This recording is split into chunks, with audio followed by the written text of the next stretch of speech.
संबंधित इसमें संकलित की गई है। कई विद्वानों के द्वारा इसमें लेख दिए गए हैं, जिसका वाचन कर पाठन कर आप सभी प्रबुद्ध पाठक जन इससे लाभान्वित होंगे, ऐसी मैं आशा करता हूं। चिकित्सा की हमारे अपने भारत देश की जो अवधारणा है और हमारे देश में चिकित्सा से पहले का जो स्वस्थ जीवन है, उस संदर्भ में कुछ छोटी छोटी बातें मैं आपसे करता हूं और साथ में दूसरे देशों में जो चिकित्सा की अवधारणा है और दूसरे देशों में जो स्वस्थ जीवन का संकल्प है, कल्पना है, उस पर भी थोड़ी बात करूंगा। साथ में थोड़ा सा तुलना अगर हम कर सकें, कंपैरिजन कर सकें तो थोड़ा बेहतर समझ में आए, इस दृष्टि से कुछ बात करूंगा। भारत देश जिसमें ये प्राकृतिक चिकित्सा या आयुर्वेद द्वारा हमें दी गई जीवन शैली, ये सच में बहुत अद्भुत है। ये वाक्य मैं तब कह रहा हूं जब दूसरे कई देशों में मैं जा चुका हूं और वहां से उत्पन्न एलोपैथी पर भी काफी अभ्यास कर चुका हूं।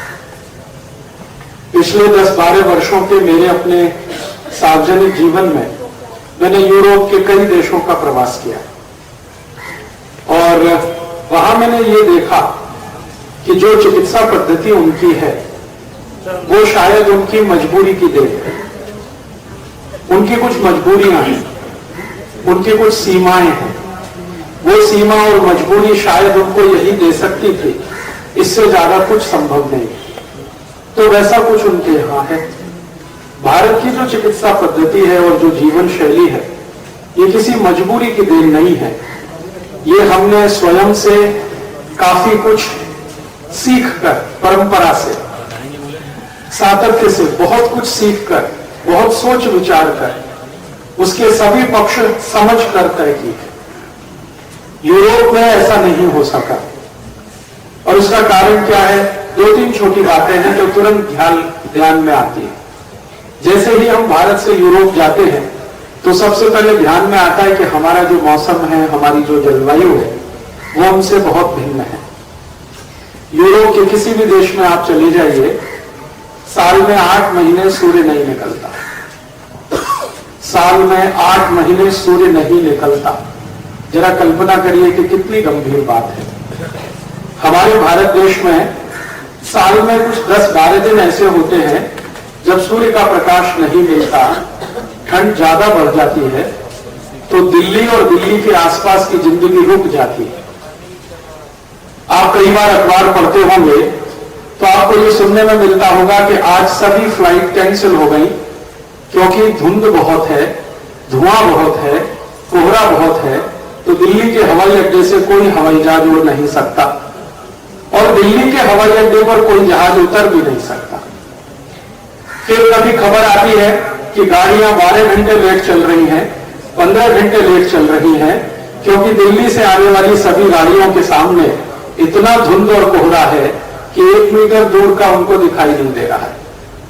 फिर कभी कभी खबर आती है कि दिल्ली के सभी विद्यालयों की छुट्टी कर दी गई है, 5 दिन तक स्कूल नहीं खुलेंगे, कॉलेजेस नहीं खुलेंगे, क्योंकि बच्चों को सड़क पर चलने में दिखाई नहीं दे रहा है, कोहरा इतना ज्यादा हो गया। हम देखते हैं कि ये 10-12 दिन का समय आता है और सारे देश में उथल पुथल मच जाती है। बहुत सारे हवाई यात्रियों को टिकट कैंसिल कराने पड़ते हैं, बहुत सारे हवाई जहाज रीशेड्यूल हो जाते हैं, ट्रेनें 10-10, 12-12 घंटे लेट होने के कारण कैंसिल कर दी जाती है, बसों से चलना मुश्किल हो जाता है, लोग घरों में दुबक कर बैठ जाते हैं दिल्ली में, या तो हीटर के सामने बैठे होते हैं या लकड़ी जलाकर बैठे होते हैं। ये मात्र 10-15 दिन भारत में ऐसा आता है तो पूरे देश में इसका हंगामा सा हो जाता है। आप जरा कल्पना करिए कि जिन देशों में ये लगातार 8 महीने चलता होगा उनका क्या हाल होता होगा। लगातार 8 महीने। ऐसे यूरोप के कई देश हैं, स्वीडन है, स्विट्जरलैंड है, डेनमार्क है, नॉर्वे है, बेल्जियम है, फिनलैंड में चले जाइए तो 10 महीने सूरज नहीं निकलता। मात्र 2 महीने होते हैं जो सूरज का हल्का सा प्रकाश दिखता है, पूरा सूर्य तो उनको साल में 10-12 दिन भी नहीं दिखाई देता। तो इन देशों की जरा हम कल्पना करें कि इनका जीवन कितना कष्टमय होता होगा। और जब तापमान उनके यहां नीचे गिरना शुरू होता है तो वो अंतिम सीमा तक चला जाता है, -40 डिग्री सेंटीग्रेड, -30, -35, -40, -45। अभी थोड़े दिन पहले फिनलैंड का टेम्परेचर -47 पहुंच गया। आप सभी जानते हैं 0 डिग्री पर बर्फ जम जाती है। 4 डिग्री से 0 डिग्री के बीच में बर्फ जमना शुरू हो जाती है। अब 0 से 40 डिग्री नीचे तापमान चला जाए, 45 डिग्री चला जाए, जरा सोचिए कि कैसी तकलीफ की जिंदगी होगी। मैं आपके ध्यान में जो बात लाना चाहता हूं वो ये कि ये यूरोप के सभी देश बहुत गरीब हैं सूर्य के प्रकाश के लिए, माने उनको सूर्य का प्रकाश नहीं मिलता, महीनों महीनों नहीं मिलता। या तो धुंध रहती है या तो भयंकर बर्फ गिरती है। यूरोप के देशों में एक मजाक करी जाती है और वो सही है कि हमारे यहां तो 2 ही मौसम होते हैं, ठंड होती है या भयंकर ठंड होती है। हाँ, तीसरा कोई मौसम नहीं है उनके पास, या तो ठंड है या तो भयंकर ठंड है। यूरोप का ही एक्सटेंशन है अमेरिका और यूरोप का ही एक्सटेंशन है कनाडा। कनाडा का मौसम भी ऐसा ही है, लगभग अमेरिका का मौसम भी उसी के जैसा है। तो ऐसा मौसम जहां भयंकर ठंडी पड़ती हो, सूर्य नहीं निकलता हो, सालों साल सूर्य के दर्शन ना हो पाते हो, और ये 1-2 साल से नहीं सैकड़ों साल से चल रहा हो, हजारों साल से चल रहा हो, तो उनकी जो जीवन शैली होगी वो उसी के जैसी बनानी पड़ेगी। जैसी प्रकृति है वैसी जीवन शैली होगी। उनकी प्रकृति है कि बहुत ठंड है और भयंकर ठंड है, तो उसी में उनको जिंदा रहना है। तो अपने को जिंदा रखने के लिए वो जो कुछ भी करेंगे वो सब कुछ उनके लिए साइंटिफिक होगा या हो सकता है। अब अगर हम हिंदुस्तानी उनकी नकल करना शुरू कर दें, जहां साल में हर दिन सूरज निकलता है, 12 महीने निकलता है, every day is Sunday,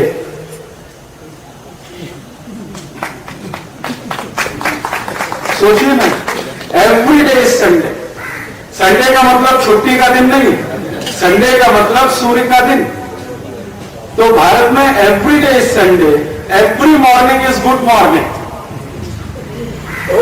good morning से मतलब जिस दिन सूर्य का दर्शन हो जाए वो morning, good morning. Every night is good night, every afternoon is good afternoon, every Noon is good noon. इस देश में अद्भुत है। ये सबसे बड़ा अंतर मुझे दिखाई देता है यूरोप में, भारत में। और जब मैं यूरोप कहूंगा तो आप ये ध्यान रखना कि उसमें अमेरिका, कनाडा भी शामिल है। तो यूरोप में और भारत में सबसे बड़ा अंतर है सूर्य के प्रकाश का। हमें सूर्य का प्रकाश हजारों साल से, लाखों साल से, शायद करोड़ों साल से मिल रहा है। या हमारे शास्त्रों में जो कहा गया है कि जब से पृथ्वी है तब से सूर्य है, और कई शास्त्रों में ये कहा गया है कि सूर्य के कारण ही सब कुछ है। पृथ्वी भी है, चंद्र भी है, बृहस्पति भी है, शनि भी है, मंगल भी है, और ये सब एक दूसरे को बैलेंस किए हुए हैं, संतुलित किए हुए हैं। उसका मुख्य कारण सूर्य है। हमारे शास्त्र ये बात बहुत अच्छे तरीके से हमको समझाते हैं कि अगर सूर्य नहीं होता तो कुछ नहीं होता, और अगर सूर्य है तो सब कुछ है। आप जानते हैं कि मिट्टी में हम दाना डाल देते हैं, उस दाने में से अंकुरण होता है, वो सूर्य की कृपा है। अच्छे से अच्छा बीज आप मिट्टी में डाल दीजिए, अच्छे से अच्छी खाद उसमें मिला दीजिए, अगर सूर्य का प्रकाश नहीं है तो बीज में से कुछ भी अंकुरण नहीं होगा। हम जानते हैं कि अंकुरण होकर कोई पौधा जब बड़ा होता है तो वो सूर्य के प्रकाश से ही भोजन लेता है। ये विज्ञान तो हम सबको बचपन में पढ़ाया जाता है कि पौधों के पत्तों में क्लोरोफिल होता है, वो सूर्य के प्रकाश की उपस्थिति में भोजन बनाते हैं, उस भोजन में से कुछ अपने लिए रखते हैं, बाकी दुनिया को दे देते हैं। जो दुनिया को वो दे देते हैं वो ऑक्सीजन है, प्राणवायु है, जो अपने लिए रख लेते हैं वो कार्बन डाइऑक्साइड है। लेकिन ये होता सब सूर्य के प्रकाश में ही है। अगर सूर्य का प्रकाश ना हो तो पौधे भी काम नहीं कर सकते। तो बीज डालना, बीज का अंकुरण होना, अंकुरण में से पौधा बनना, पौधे में से फल बनना, ये भी सूर्य के प्रकाश का ही कमाल है। हम जानते हैं कभी भी फसल अच्छी आ रही है, और अच्छी फसल का मतलब उसमें दाने पड़ रहे हैं। मान लो गेहूं की फसल है और अच्छे दाने पड़ रहे हैं, अचानक से 10-15 दिन सूर्य ना निकले तो पूरी फसल चौपट हो जाती है, ये आप सब जानते हैं। बाजरे की फसल है, मक्के की फसल है, तैयार हो गई है, दाना पड़ना शुरू हुआ है, जो 7-8 दिन सूर्य चला जाए छुट्टी पर तो फिर सब सत्यानाश हो जाता है, किसान मर जाते हैं, सरकार भी परेशान होती है। तो सूर्य का हमारे जीवन में, इस पूरे ब्रह्मांड को चलाने में बहुत बड़ा योगदान है। तो जहां सूर्य प्रकाश होगा तो वहां के लोगों की जिंदगी धन धान्य से भरपूर होगी, क्योंकि प्रकृति ने सब कुछ वहां दिया होगा। जमीन में कुछ भी डालेंगे तो कई गुना होकर निकलेगा। हम एक दाना डालेंगे 100 दाने आएंगे, 100 डालेंगे 1000 आएंगे, 1000 डालेंगे लाख आएंगे। ये प्रकृति हमको जरूरत से ज्यादा देगी, क्योंकि हमारे पास सूर्य का प्रकाश पर्याप्त मात्रा में होगा। हमारे जंगलों में चले जाएं, हजारों हजारों किस्म के पेड़ पौधे जो दिखाई देते हैं वो भी सूर्य के प्रकाश का ही कमाल है। जो जंगलों को सूर्य का प्रकाश ना मिले तो वैरायटीज नहीं आ सकती, स्पेशीज डेवलप नहीं हो सकती, विविध जाति के पेड़ पौधे हमको नहीं मिल सकते। जंगलों के इतने अच्छे सुंदर सुंदर पेड़ पौधे, फल वृक्ष आदि सब कुछ सूर्य के कारण है। आप फिर आगे बढ़े, समुद्र के पानी का वाष्प बनना, वाष्प बनकर बादल में बदलना, बादल से फिर पानी में बरसना, ये भी सूर्य का ही प्रताप है। जो सूर्य छुट्टी पर चला जाए तो बारिश समय पर नहीं होगी, बारिश होने के लिए जो मूल क्रिया है वो भी समय से पूरी नहीं होगी। प्रकृति में हवा चलती है तो हम मानते हैं कि तापमान का अंतर है, उस अंतर को पाटने के लिए हवा चलती है। तो तापमान का अंतर कहां से आया? वो सूर्य के प्रकाश से आया। तो हवा का चलना, बारिश का होना, गर्मी का पड़ना, ठंड का आना, बसंत का चला जाना या बसंत का आना किसी का, ये ऋतुओं का चक्र और ये फसल का चक्र, ये जो कुछ भी है ये सब सूर्य के प्रताप से है। तो मुझे अपने भारत देश के बारे में और ये कहते हुए बहुत गर्व होता है कि मैं एक ऐसे देश का नागरिक हूं जहां पर सूर्य की भरपूर कृपा है। और शायद यही कृपा है जो भारत जैसी भूमि पर जन्म लेने के लिए देवता भी तरसते हैं।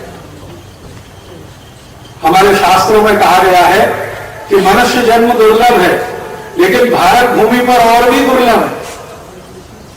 तो भारत भूमि पर देवता भी आते हैं तो मनुष्य रूप में आते हैं, क्योंकि उनको भी ये सब जो अहोभाव है ये सूर्य के ही कारण है। तो ये धरती दुनिया में अद्भुत है, जिसको हम भारत कहते हैं। और यहां अद्भुत होने का एक ही सबसे बड़ा आधार है सूर्य का प्रकाश। और यहां चूंकि सूर्य का प्रकाश नियमित है, सतत है, हजारों लाखों करोड़ों साल से है, अगले हजारों लाखों करोड़ों साल तक रहेगा, इसलिए हम निश्चिंत हैं कि भारत बहुत अच्छा है। और ये सूर्य के प्रकाश के कारण इस देश में 16 ऋतुएं हैं। दुनिया में किसी भी देश में 2 से ज्यादा ऋतुएं नहीं है। मैंने आपसे कहा ना, यूरोप में ठंड और भयंकर ठंड, अफ्रीका में गर्मी और भयंकर गर्मी, ब्राजील और अभी इधर चले जाइए मैक्सिको की तरफ तो बारिश और भयंकर बारिश। हाँ, ब्राजील और मैक्सिको में साल में 8 महीने बारिश होती रहती है, टॉरेंशियल रेन, इतनी बारिश होती है कि 1 दिन नहीं, 2 दिन नहीं, 10 दिन नहीं, 15 दिन, 20-20, 25-25 दिन लगातार बारिश चलती है। साल में 8 महीने बारिश, और जो 4 महीने बचते हैं उसमें बारिश की भयंकर नमी। तो वो कहते हैं हमारे पास 2 मौसम है, बारिश और भयंकर बारिश। अफ्रीका में जाइए तो 2 मौसम है, गर्मी और भयंकर गर्मी। यूरोप में चले जाइए तो ठंड और भयंकर ठंड। ये भारत अद्भुत देश है जहां 16 तरह के मौसम है। तकनीकी भाषा में इसको कहते हैं कि भारत दुनिया में यूनिक देश है, अनोखा देश है, जहां 16 क्लाइमेटिक जोन्स है। क्लाइमेटिक जोन्स के नाम से जाना जाता है ऋतुओं को दुनिया। और ये क्लाइमेटिक जोन्स कैसे हैं? अगर आपको स्विट्जरलैंड का क्लाइमेटिक जोन भारत में देखना हो तो संभव है, जम्मू कश्मीर चले जाइए, हिमाचल में आ जाइए, उत्तरांचल चले जाइए, आपको स्विट्जरलैंड का क्लाइमेटिक जोन यहां मिल जाएगा। अगर आपको ब्राजील और मैक्सिको का क्लाइमेटिक जोन देखने हो तो भारत में आ जाइए, चेरापूंजी चले जाइए, बंगाल में चले जाइए, आसाम में आ जाइए, कर्नाटक में आ जाइए। कर्नाटक में एक स्पेशल एरिया है जिसको मलनाड एरिया कहते हैं, वहां आपको ब्राजील और मैक्सिको का क्लाइमेटिक जोन दिखाई देगा।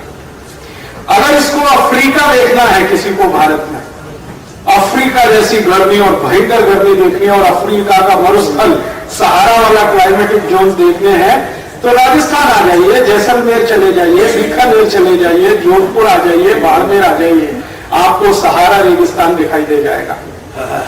अगर आपको ऑस्ट्रेलिया और न्यूजीलैंड का दलदली इलाका देखना है, कीचड़ वाला इलाका, आप जानते हैं न्यूजीलैंड और ऑस्ट्रेलिया में बहुत मिट्टी ऐसी है जो कीचड़ वाली, तो वो भारत में मिल जाएगा। बिहार में आ जाइए, पूर्वी उत्तर प्रदेश में आ जाइए, बहुत दलदली इलाका आपको मिल जाएगा।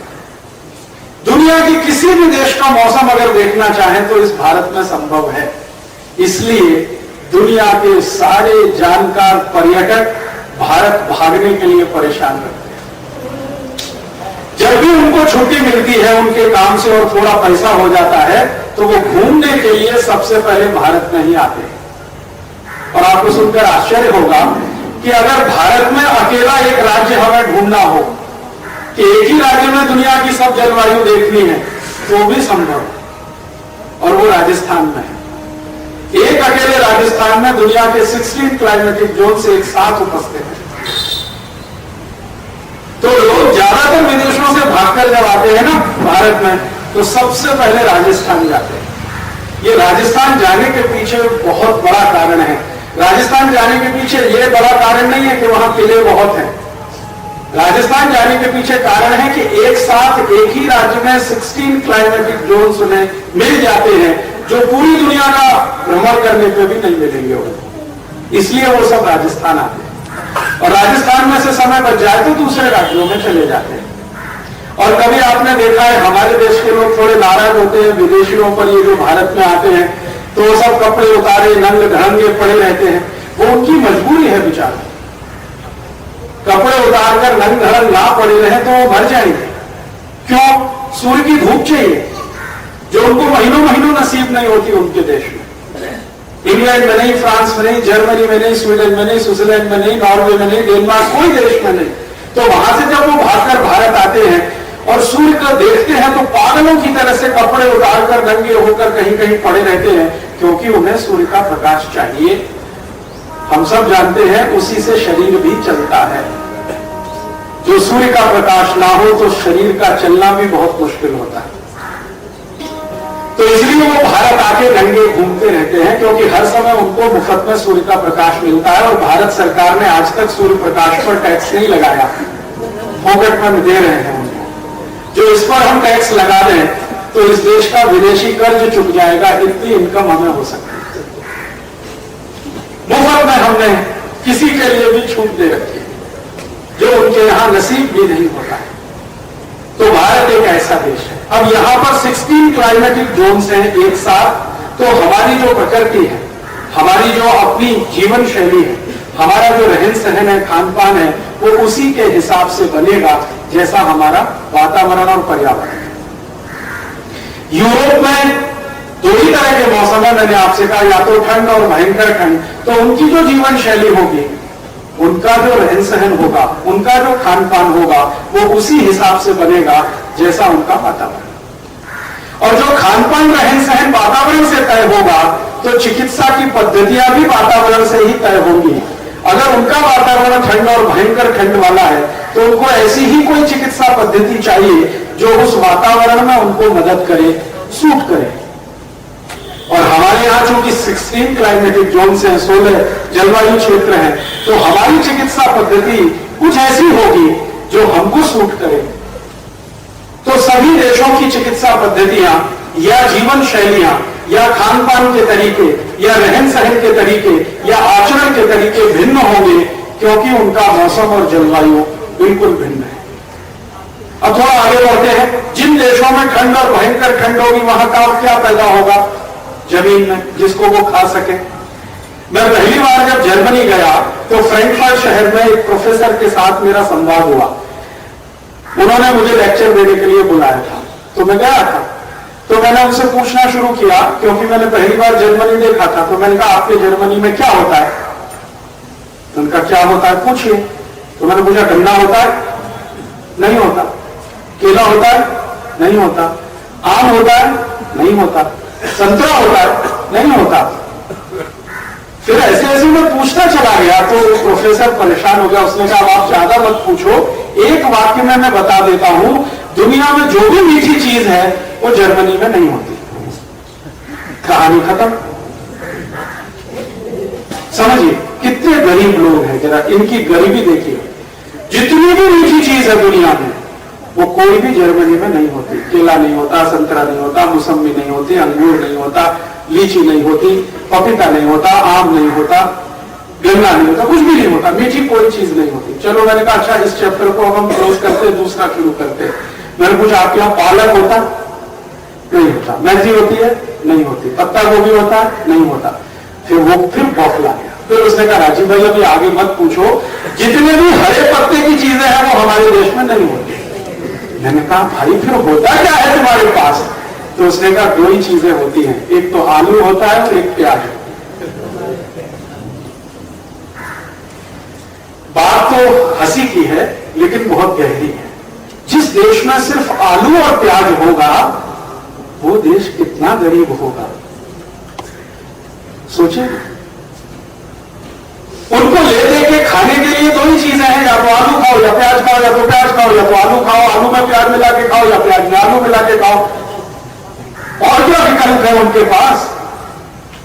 एक ही विकल्प है कि दुनिया के कुछ देशों को वो इन्फ्लुएंस करें, इंप्रेस करें और उनसे कुछ खरीदें।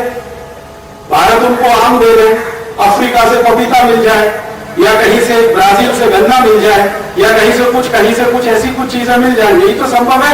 अपने आप उनके यहां कुछ नहीं होता। और ये जो जर्मनी की कहानी है ये यूरोप के 23 देशों की कहानी है। आप जर्मनी छोड़ डेनमार्क चले जाइए, उनसे पूछिए तुम्हारे यहाँ क्या होता, तो वो यही कहेंगे आलू होता और प्याज होता। डेनमार्क से थोड़ा आगे फिनलैंड चले जाइए, उनसे पूछिए तो वो कहेंगे हमारे पास सिर्फ आलू होता है, सिर्फ प्याज होता है। तो 23 देश यूरोप में ऐसे हैं जिनके पास आलू और प्याज के अलावा कुछ होता नहीं है।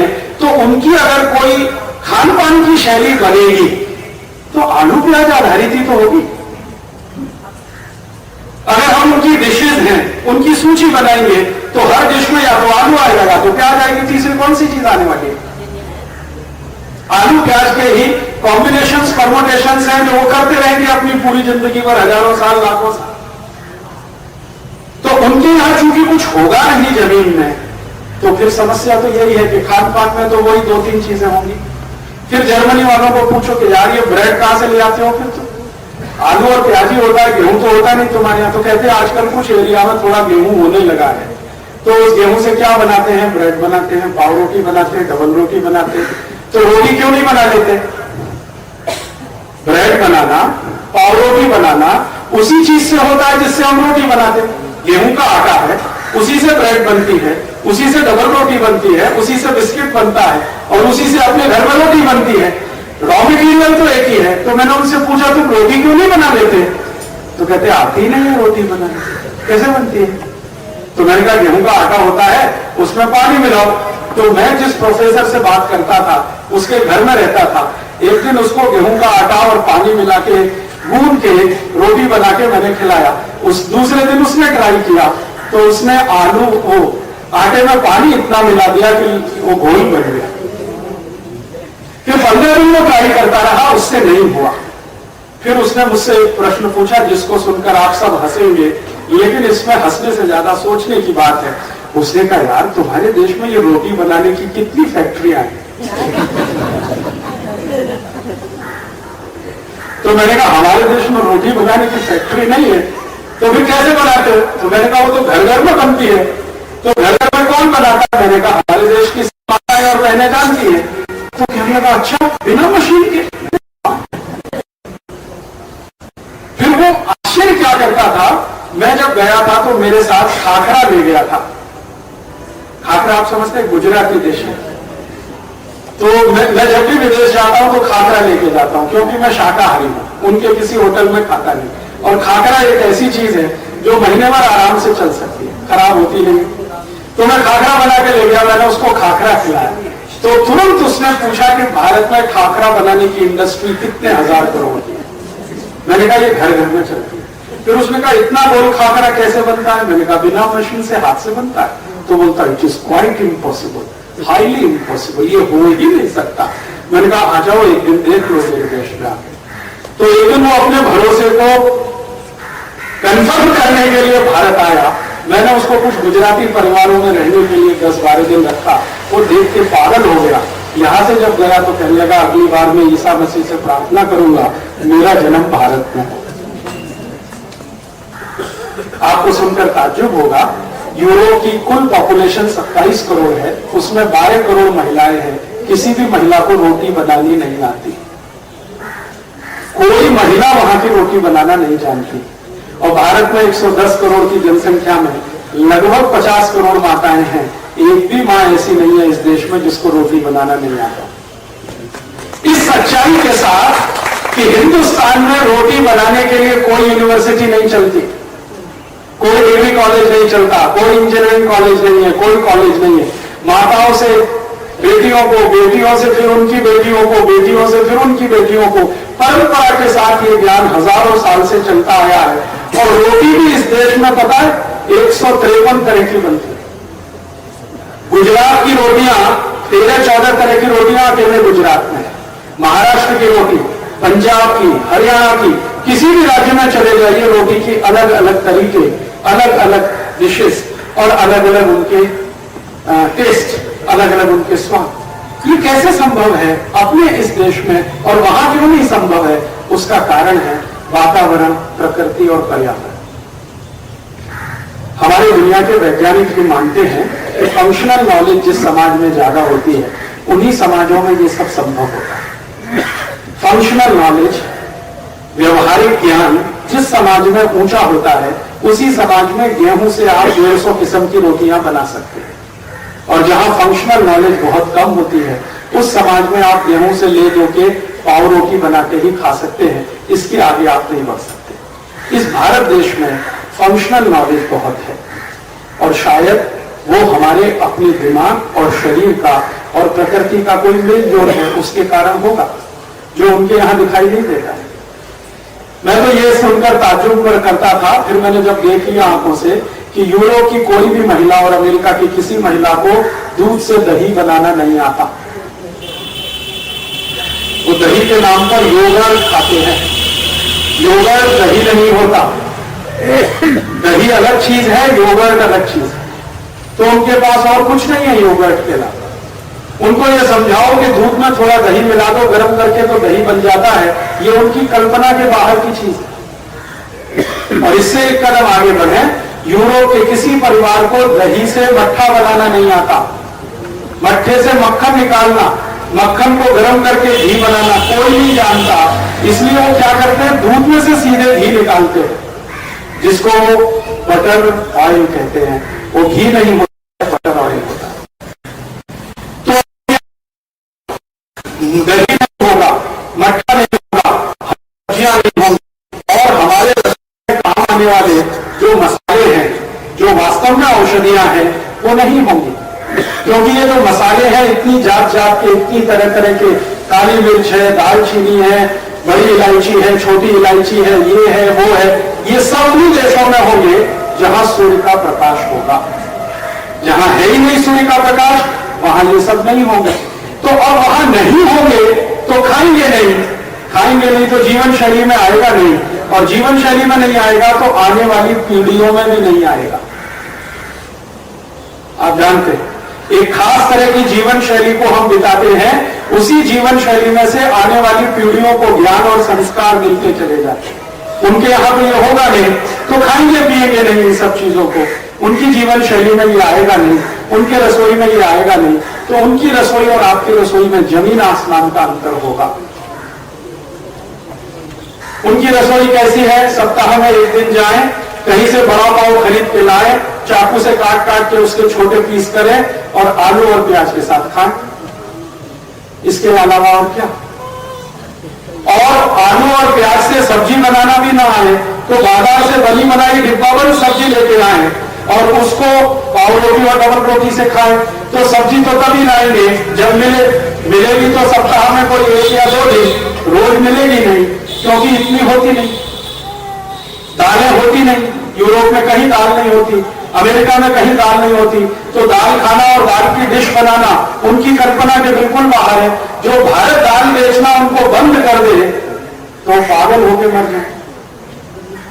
प्रोटीन के लिए उनके पास ले दे के एक ही स्रोत होगा, वो या तो अंडा होगा या तो कुछ मांस होगा। हमारी तरह थोड़ी है कि 10-15 तरह की दाल इस देश के हर गांव में होती है, हर जगह मिलती है।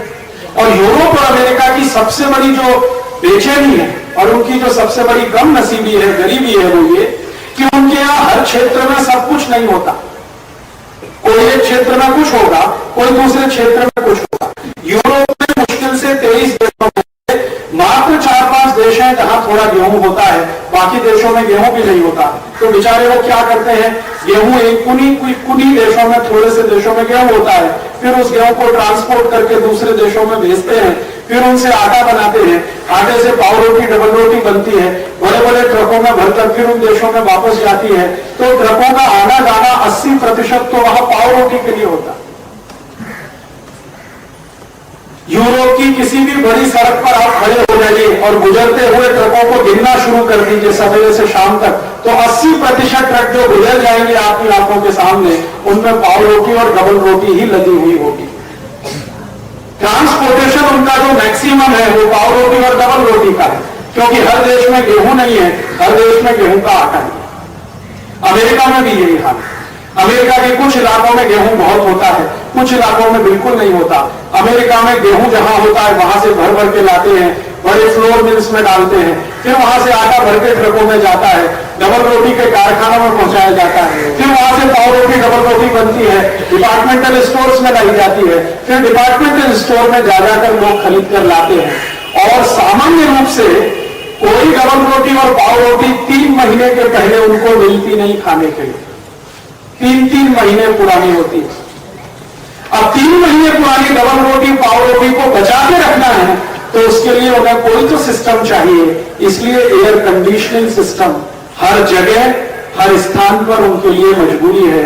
ये उनका स्टेटस सिंबल नहीं है, ये उनकी मजबूरी है। सब्जी मिलेगी नहीं ताजा, क्योंकि होती नहीं है, तो डिब्बाबंद सब्जी आएगी, दूसरे देशों से आएगी, जब आएगी तभी मिलेगी। तो लोगों की मजबूरी है कि हफ्ते हफ्ते भर की सब्जी उठाकर एक साथ लाएं, फ्रीजर में भर के रखें। तो रेफ्रिजरेटर उनके घरों की मजबूरी है, स्टेटस सिंबल यही है।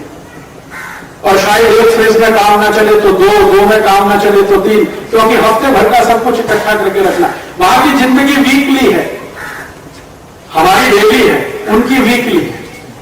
हफ्ते की जिंदगी एक साथ चलती है। किसी भी अमेरिकन और यूरोपियन परिवार को देखोगे, सामान खरीदने जाएगा तो सैटरडे को ही, जब उनका वीकली ऑफ होता है, या संडे को, तो अगले संडे तक का सब कुछ खरीद के लाए। दूध भी 7 दिन का एक साथ खरीद के लाना पड़ता है। इतने गरीब है कि रोज का ताजा दूध भी पीने को नहीं मिलता, रोज का ताजा दूध पीने को नहीं मिलता। जिस दूध के बारे में शास्त्र कहता है कि दूध 1 घंटे के अंदर पी लिया जाना चाहिए, निकालने से 1 घंटे के अंदर पी लिया जाना चाहिए, उस दूध को यूरोप और अमेरिका वाले 7-7 दिन में पी पाते हैं एक बार। ये उनकी कुछ मजबूरियां हैं, उनकी कुछ सीमाएं हैं, वो प्रकृति ने उनको दी है। उन मजबूरियों और सीमाओं में उनकी जिंदगी चलती है। तो उनकी जिंदगी जैसे चलेगी, अगर हम वैसे ही करने लगेंगे तो हम महामूर्ख ही साबित होंगे। उनकी जिंदगी को हम स्टेटस सिंबल मानने लगे कि जी उनके घर में फ्रिज है तो हमारे घर में क्यों नहीं, ये तो मूर्खता होगी। हम उनकी जिंदगी का स्टेटस सिंबल बनाए कि वो तो जी टमाटर की चटनी बना के खाते हैं, मैगी जो 3-3 महीने 4-4 महीने पुरानी होती है, हम भी वो मैगी खाएं। जिस देश में रोज टमाटर मिलता हो, सवेरे शाम मिलता हो, ताजा बना के हम 3 बार खाएं, हम फिर मैगी की बोतल खरीद कर लाएं, तो ये मूर्खता होगी।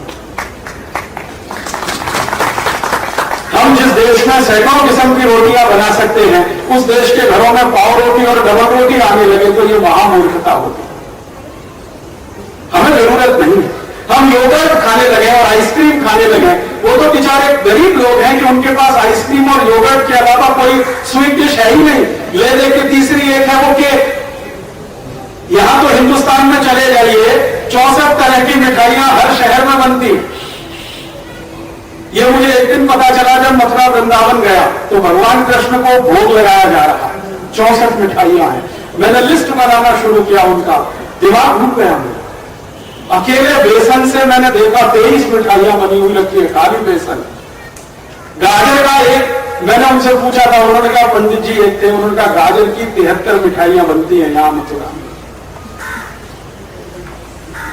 दूध से कितनी मिठाइयां, दही और दूध के कितने कॉम्बिनेशन इस देश में। तो यहां वेराइटीज हैं, इतनी ज्यादा वेराइटीज हैं, वो हमारे फंक्शनल होने का प्रमाण है। मैं कभी कभी भारत में घूमता हूं तो परेशान हो जाता हूं। आंध्र प्रदेश में पिछले 2 साल से मैं घूम रहा हूं, आम के अचार 500 तरह के मैंने देखे हैं आंध्र प्रदेश में, 500 किस्म के आम के अचार। आम जो है ना हाईली पेरिशेबल आइटम है, आप जानते हैं, सबसे जल्दी खराब होने वाला है। इस देश की माताओं के हाथ में क्या टेक्नोलॉजी है कि उसको अचार के रूप में 20-20 साल सुरक्षित रख लेते हैं, बिना किसी प्रिजर्वेटिव के, बिना किसी केमिकल के। 20 साल का आम का अचार मैंने खाया और अभी भी उतना ही स्वादिष्ट है। और दुनिया के किसी देश में जाकर मैं ये बोलना शुरू करता हूं तो वो पागलों की तरह से देखते हैं कि ये क्या बकवास कर रहा है, ये रोज हमारी जिंदगी में हो रहा है। उनको ये बकवास लगती है, यहां हमारी जिंदगी ऐसे ही चलती है। तो मैं आपके ध्यान में 2 बातें लाना चाहता हूं, वो ये कि यूरोप भिन्न है, भारत भिन्न है। मैं ये नहीं कह रहा हूं कि हम ऊंचे हैं वो नीचे हैं, या वो ऊंचे हैं हम नीचे हैं। ऊंचा नीचा का प्रश्न नहीं है, भिन्नता की बात बता। हमारी भिन्नताएं और हर जगह पर है, हमारे पर्यावरण में, हमारी प्रकृति में, सूर्य के प्रकाश में, पानी के साथ, हवा के साथ, तापमान में, हर जगह भिन्नता है। खान पान में भिन्नता है, रहन सहन में भिन्नता है, आचरण व्यवहार में भिन्नता है। यूरोप में बिल्कुल है। और जब हर चीज में भिन्नता होगी तो चिकित्सा पद्धति में भी भिन्नता होगी, क्योंकि चिकित्सा पद्धति तो उसी में से निकली है जो हमारा नॉलेज सिस्टम है। नॉलेज सिस्टम के बाहर तो कोई चिकित्सा पद्धति नहीं आ सकती। तो हमारा नॉलेज सिस्टम एक खास तरह का है, यूरोप का दूसरे तरह का है। उनके नॉलेज सिस्टम में से कोई चिकित्सा पद्धति निकली, हमारे नॉलेज सिस्टम में से हमारे तरह की चिकित्सा पद्धति निकली। तकलीफ कहां हो गई, जब हमने उनकी चिकित्सा पद्धति को, उनके खान पान को, उनके रहन सहन को, उनके आचरण व्यवहार को अपना बनाना शुरू किया, वहीं से हमारा सत्यानाश होना शुरू हो गया। और ये कब से हुआ, जब से ये यूरोपियन हमारे देश में आने लगे। सबसे पहला यूरोपीय भारत में जो आया वो वास्को डी गामा 1492 में, उसके पीछे पुर्तगाली, फिर फ्रांसीसी, फिर डच लोग, फिर स्पेनिश, फिर अंग्रेज। ये आते गए, हम इनके मोह में फंसते चले। हमने उनकी एक ही चीज देखी, गोरा रंग, बाकी कुछ नहीं देखा। उस गोरे रंग के पीछे क्या क्या है वो हमें समझ में भी नहीं आया। तो हम फंस गए कि यार ये तो गोरे रंग वाले हैं, शायद ज्यादा अकल वाले हैं, ज्यादा विद्वान हैं, ज्यादा होशियार हैं, ज्यादा इंटेलिजेंट हैं, तो ये जैसा करते हैं वैसे ही करो। तो उनकी जीवन शैली में शायद शराब सामान्य बात है, क्योंकि ना पिए तो जिंदा ना रहे। हमने उसको अपने देश में ले लिया कि भाई वो शराब पी रहे तो हम भी पिए। उनकी जीवन शैली में कॉफी और चाय सामान्य बात है, क्योंकि जब बहुत ज्यादा ठंड होगी तो ब्लड प्रेशर मेंटेन रखने के लिए कॉफी पीनी ही पड़ेगी, कॉन्याक पीनी ही पड़ेगी, वाइन पीनी ही पड़ेगी, विस्की पीनी ही पड़ेगी, नहीं तो आपका ब्लड प्रेशर नॉर्मल रहेगा नहीं। एबनॉर्मल एनवायरमेंटल कंडीशन में नॉर्मल ब्लड प्रेशर कैसे रहेगा, जरा सोचो। -40 डिग्री सेंटीग्रेड तापमान हो गया तो ब्लड प्रेशर नॉर्मल कैसे रहेगा, क्योंकि ब्लड प्रेशर पे भी पर्यावरण और वातावरण का पूरा असर होता है। तो उनको अपना ब्लड प्रेशर नॉर्मल रखने के लिए कुछ खाना पीना पड़ेगा। वो शायद उनकी आहार पद्धति और चिकित्सा में आएगा, लेकिन वो जरूरी नहीं हमारे लिए भी हो। वो विस्की पीते हैं तो हमने भी चालू कर दिया, वो कॉन्याक पीते हमने भी शुरू कर दिया, वो चाय कॉफी पीते हमने भी पीना शुरू कर दिया। अब उनके यहाँ कुछ है नहीं तो वो रोटी डबल रोटी खाते, हमने भी शुरू कर दिया। उनके यहाँ कुछ है नहीं तो बिस्किट खाते, तो हमने भी खाना शुरू कर दिया। उनको सब कुछ सुरक्षित रखना, 1 हफ्ते तक तो फ्रिज ले आया, हमने भी ले आया। वो कुएं में गिर रहा है तो हम और ज्यादा तेजी से उनके आगे जा रहे हैं। हमारे साथ ही हो गया। पिछले 250-300 साल की अंग्रेजों की गुलामी और 200-250 साल का यूरोप के लोगों का हिंदुस्तान पर असर, इसने कुल मिलाकर ऐसा कर दिया कि हमारा दिमाग खिचड़ी हो गया। अब ये खिचड़ी पता है कैसा हो गया, ये खिचड़ी कुछ इस तरह का हो गया कि माता जी पिताजी है राम निवास गायत्री देवी और बेटा है टिंकू। ऐसी खिचड़ी हो गई हमारे। मैं कुछ पढ़े लिखे लोगों के घर में जाता हूं तो पिताजी का नाम राम निवास है, माता जी का नाम गायत्री देवी है, बेटा टिंकू है अब उनको पूछो कि रामनिवास गायत्री देवी का ये टिंकू कहां से आ गया। ऐसी खिचड़ी हो गई। जिस हिंदुस्तान में एवरीडे संडे उस देश के लोगों ने टाई और 3 पीस सूट पहनना शुरू कर दिया, ऐसी खिचड़ी हो गई इस देश में। जून के महीने में भयंकर गर्मी में मैंने देखा है दूल्हे राजा टाई और 3 पीस सूट पहन के घोड़े पे चढ़ के बैठते हैं। मूर्खाधिपति, ये घोड़ा जो है ना सूट पहनकर बैठने के लिए नहीं है, घोड़े पर बैठने की पोशाक ही अलग होती है। जो घोड़े पर सूट पहन के बैठा जाता तो राणा प्रताप सूट बनवाते अपने लिए, और शिवाजी महाराज जब भी घोड़े पे चढ़े तो सूट पहन के ही चढ़ते और टाई ऊपर से लगाते। हमारा सब कुछ खिचड़ी हो गया। सूट और टाई तो उनका नकल ले लिया, घोड़ा अपना ले लिया। आधे हिंदुस्तानी आधे अंग्रेज। और घर में ऐसी ऐसी विचित्रताएं दिखाई देती हैं कि कट्टर सनातन हिंदू परिवार है, बच्चों का जन्मदिन मना रहे हैं, केक काट रहे हैं, मोमबत्ती लगा रहे हैं। अब ये केक उनके लिए मजबूरी है कि उनके पास केक के अलावा कुछ है ही नहीं काटने को। समस्या तो ये है, जिस देश में दूध से ही सैकड़ों किस्म की मिठाइयां बनती हो, वहां भी लोग केक खाने लगे तो सिर्फ पीटने का दिल करता है कि कहां चले गए।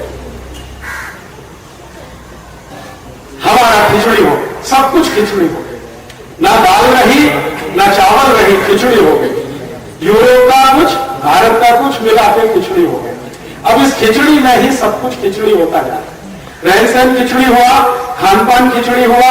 रहन सहन तो इतना खिचड़ी हुआ है कि थोड़ा सा किसी के पास पैसा आ जाए तो सबसे पहले एयर कंडीशनर लगता है। पूछो भैया जरूरत क्या है? हिंदुस्तान में एयर को कंडीशन करने की जरूरत क्या है? ये तो यूरोप वाले परेशान होते हैं, जब -40 डिग्री होगा तो एयर को कंडीशन करना ही पड़ेगा, नहीं तो मर जाएंगे। इसलिए उनको सेंट्रल एसी लगाना बहुत आवश्यक है। इस हिंदुस्तान में जहां नॉर्मली एयर इतनी शुद्ध है, पवित्र है, वहां एयर को कंडीशन करना तो महामूर्खता की निशानी है। अब हम एसी में सोएंगे फिर कहेंगे सिरदर्द होता है जी, होने वाला है, क्योंकि प्रकृति के विरुद्ध है आपकी। एसी में बैठकर सवेरे से शाम तक काम करेंगे फिर कहेंगे माइग्रेन होगा, वो तो होने ही वाला है। तो हमने अपनी पूरी जीवन शैली को, आचरण को, रहन सहन को, सबको क्लब कर दिया, मिक्स कर दिया, खिचड़ी बना दिया। दाल चावल अलग अलग रहता तो बहुत अच्छा था, वो मिक्स हो गया है, अब मुश्किल यही हो रही है। तो ये हर जीवन के क्षेत्र में दिखाई दे रहा है। अब मैं आता हूं आज के मुख्य विषय पर। ये जो भूमिका थी कि चिकित्सा में और खान पान में भी यही खिचड़ी जो आई, इसने हमारा सत्यानाश कर दिया। पता कैसा सत्यानाश किया? छोटे छोटे कुछ उदाहरण से बताता हूं। यूरोप के किसी भी देश में मैंने आपसे कहा कि आलू और प्याज, इसके अलावा कुछ होता नहीं, तो जो भी कुछ होगा बाहर से आएगा। अब बाहर से वो कच्ची सब्जी खरीदे फिर उनको अपने देश में पकाकर बेचे, तो उनको टेक्नोलॉजी मालूम नहीं। तो अब उन्होंने क्या किया है, दूसरे देशों से सीधे सब्जी बनवाकर खरीदते हैं। तो वो सब्जी अगर वो खरीदेंगे तो नमक मिला दिया अगर आपने सब्जी बनाते समय, तो वो तो 2-3 दिन से ज्यादा टिकने वाली नहीं। नमक जो है ना सब्जी में अगर पड़ गया तो ये सब्जी को टिकने नहीं देगा। ज्यादा से ज्यादा 2 दिन, कितने भी अच्छे से अच्छे फ्रीजर में रखो, 3 दिन बाद तो होने वाली है खराब। तो ये यूरोप और अमेरिका वाले बेचारे क्या करते हैं, जिन देशों से ये बनी बनाई सब्जियां खरीदते हैं, जैसे भारत से खरीदते हैं, अफ्रीका से खरीदते हैं, लैटिन अमेरिका से खरीदते हैं, तो हमारे यहाँ की जो कंपनियां उनको सब्जी बेचती है ना, उनमें से मेरा एक दोस्त भी है बंबई में, वो ये काम करता है। तो उसको इंस्ट्रक्शंस आते हैं कि भाई सब्जी डिब्बे में पैक करना, तो नमक नहीं मिलाना, क्योंकि आप मिलाएंगे तो हमारे लिए खराब हो जाएंगे। तो उनको यहां से सब्जी जाती है बिना नमक के, डिब्बा बने। अब वो सब्जी जब खाएंगे, अपनी प्लेट पर परोसेंगे, तब उसमें अलग से नमक मिलाएंगे। ये तो होगा। तो उनकी सब्जी अगर वो खाएंगे तो बाहर से नमक मिलाएंगे, हम हमारी सब्जी पकाते समय ही नमक मिलाते हैं। दोनों में जमीन आसमान का अंतर है। सब्जी को बनाते समय, दाल को पकाते समय जो नमक आपने उसमें डाला है और बनी बनाई सब्जी के बाद में अलग से नमक डाला है, दोनों में जमीन आसमान का अंतर है। और इतना ही अंतर है कि एक तरफ आप देशी गाय का घी खाएं और दूसरी तरफ डालडा खाएं। आप जानते हैं नमक जो है मसाला नहीं है, मेडिसिन है, औषधि है। और नमक में माइक्रो न्यूट्रिएंट्स हैं, और एक नहीं है 18 माइक्रो न्यूट्रिएंट्स हैं नमक में। सोडियम है उसमें, कैल्शियम है उसमें, पोटेशियम है, शरीर को जो माइक्रो न्यूट्रिएंट्स की आवश्यकता होती है रोज, वो नमक में है। तो ये जो माइक्रो न्यूट्रिएंट्स है, सूक्ष्म पोषक तत्व, तो जब आप सब्जी को बनाते समय नमक उसमें डालेंगे तो माइक्रो न्यूट्रिएंट्स की भरपूर पोषकता आपको मिलेगी। और जो बाहर से नमक डालकर खाएंगे तो वो सीधे ब्लड प्रेशर ही बढ़ाएगा और कुछ नहीं करने वाला। ये बाहर से डाला हुआ नमक सब्जी या दाल में कभी भी खाए तो सीधे ब्लड प्रेशर बढ़ाएगा, क्योंकि माइक्रो न्यूट्रिएंट्स की जो पोषकता मिलनी चाहिए वो नहीं मिलने वाली। हम जो नमक पकाते समय डालेंगे उसमें माइक्रो न्यूट्रिएंट्स पर्याप्त होंगे। तो हम हिंदुस्तानी हजारों लाखों साल से यही करते थे। मैंने मेरे बचपन में मेरी माँ को देखा, मेरी दादी माँ को देखा, खाना बनाते समय, माने सब्जी और दाल बनाते समय ही नमक डालती थी। हमारे बाहर से नमक मांगते थे तो डांटती थी दादी, तेरा दिमाग खराब हो गया, समझता नहीं है कुछ, विज्ञान पढ़ता है, थोड़ी भी विज्ञान नहीं समझती, ये बाहर से नमक नहीं डाला जाता। अब दादी को मैं एक्सप्लेनेशन पूछता तो वो बता नहीं पाती, क्योंकि कोई पीएचडी तो किया नहीं उसने, यूनिवर्सिटी तो गई नहीं, लेकिन उसको इतनी फंक्शनल नॉलेज जरूर थी कि नमक बाहर से नहीं डाला जाता। तब मैंने ध्यान देना शुरू किया कि भारत के जितने भी मंदिर हैं जहां पर प्रसाद बनता है भगवान के लिए, वहां निषिद्ध है नमक बाहर से डालना।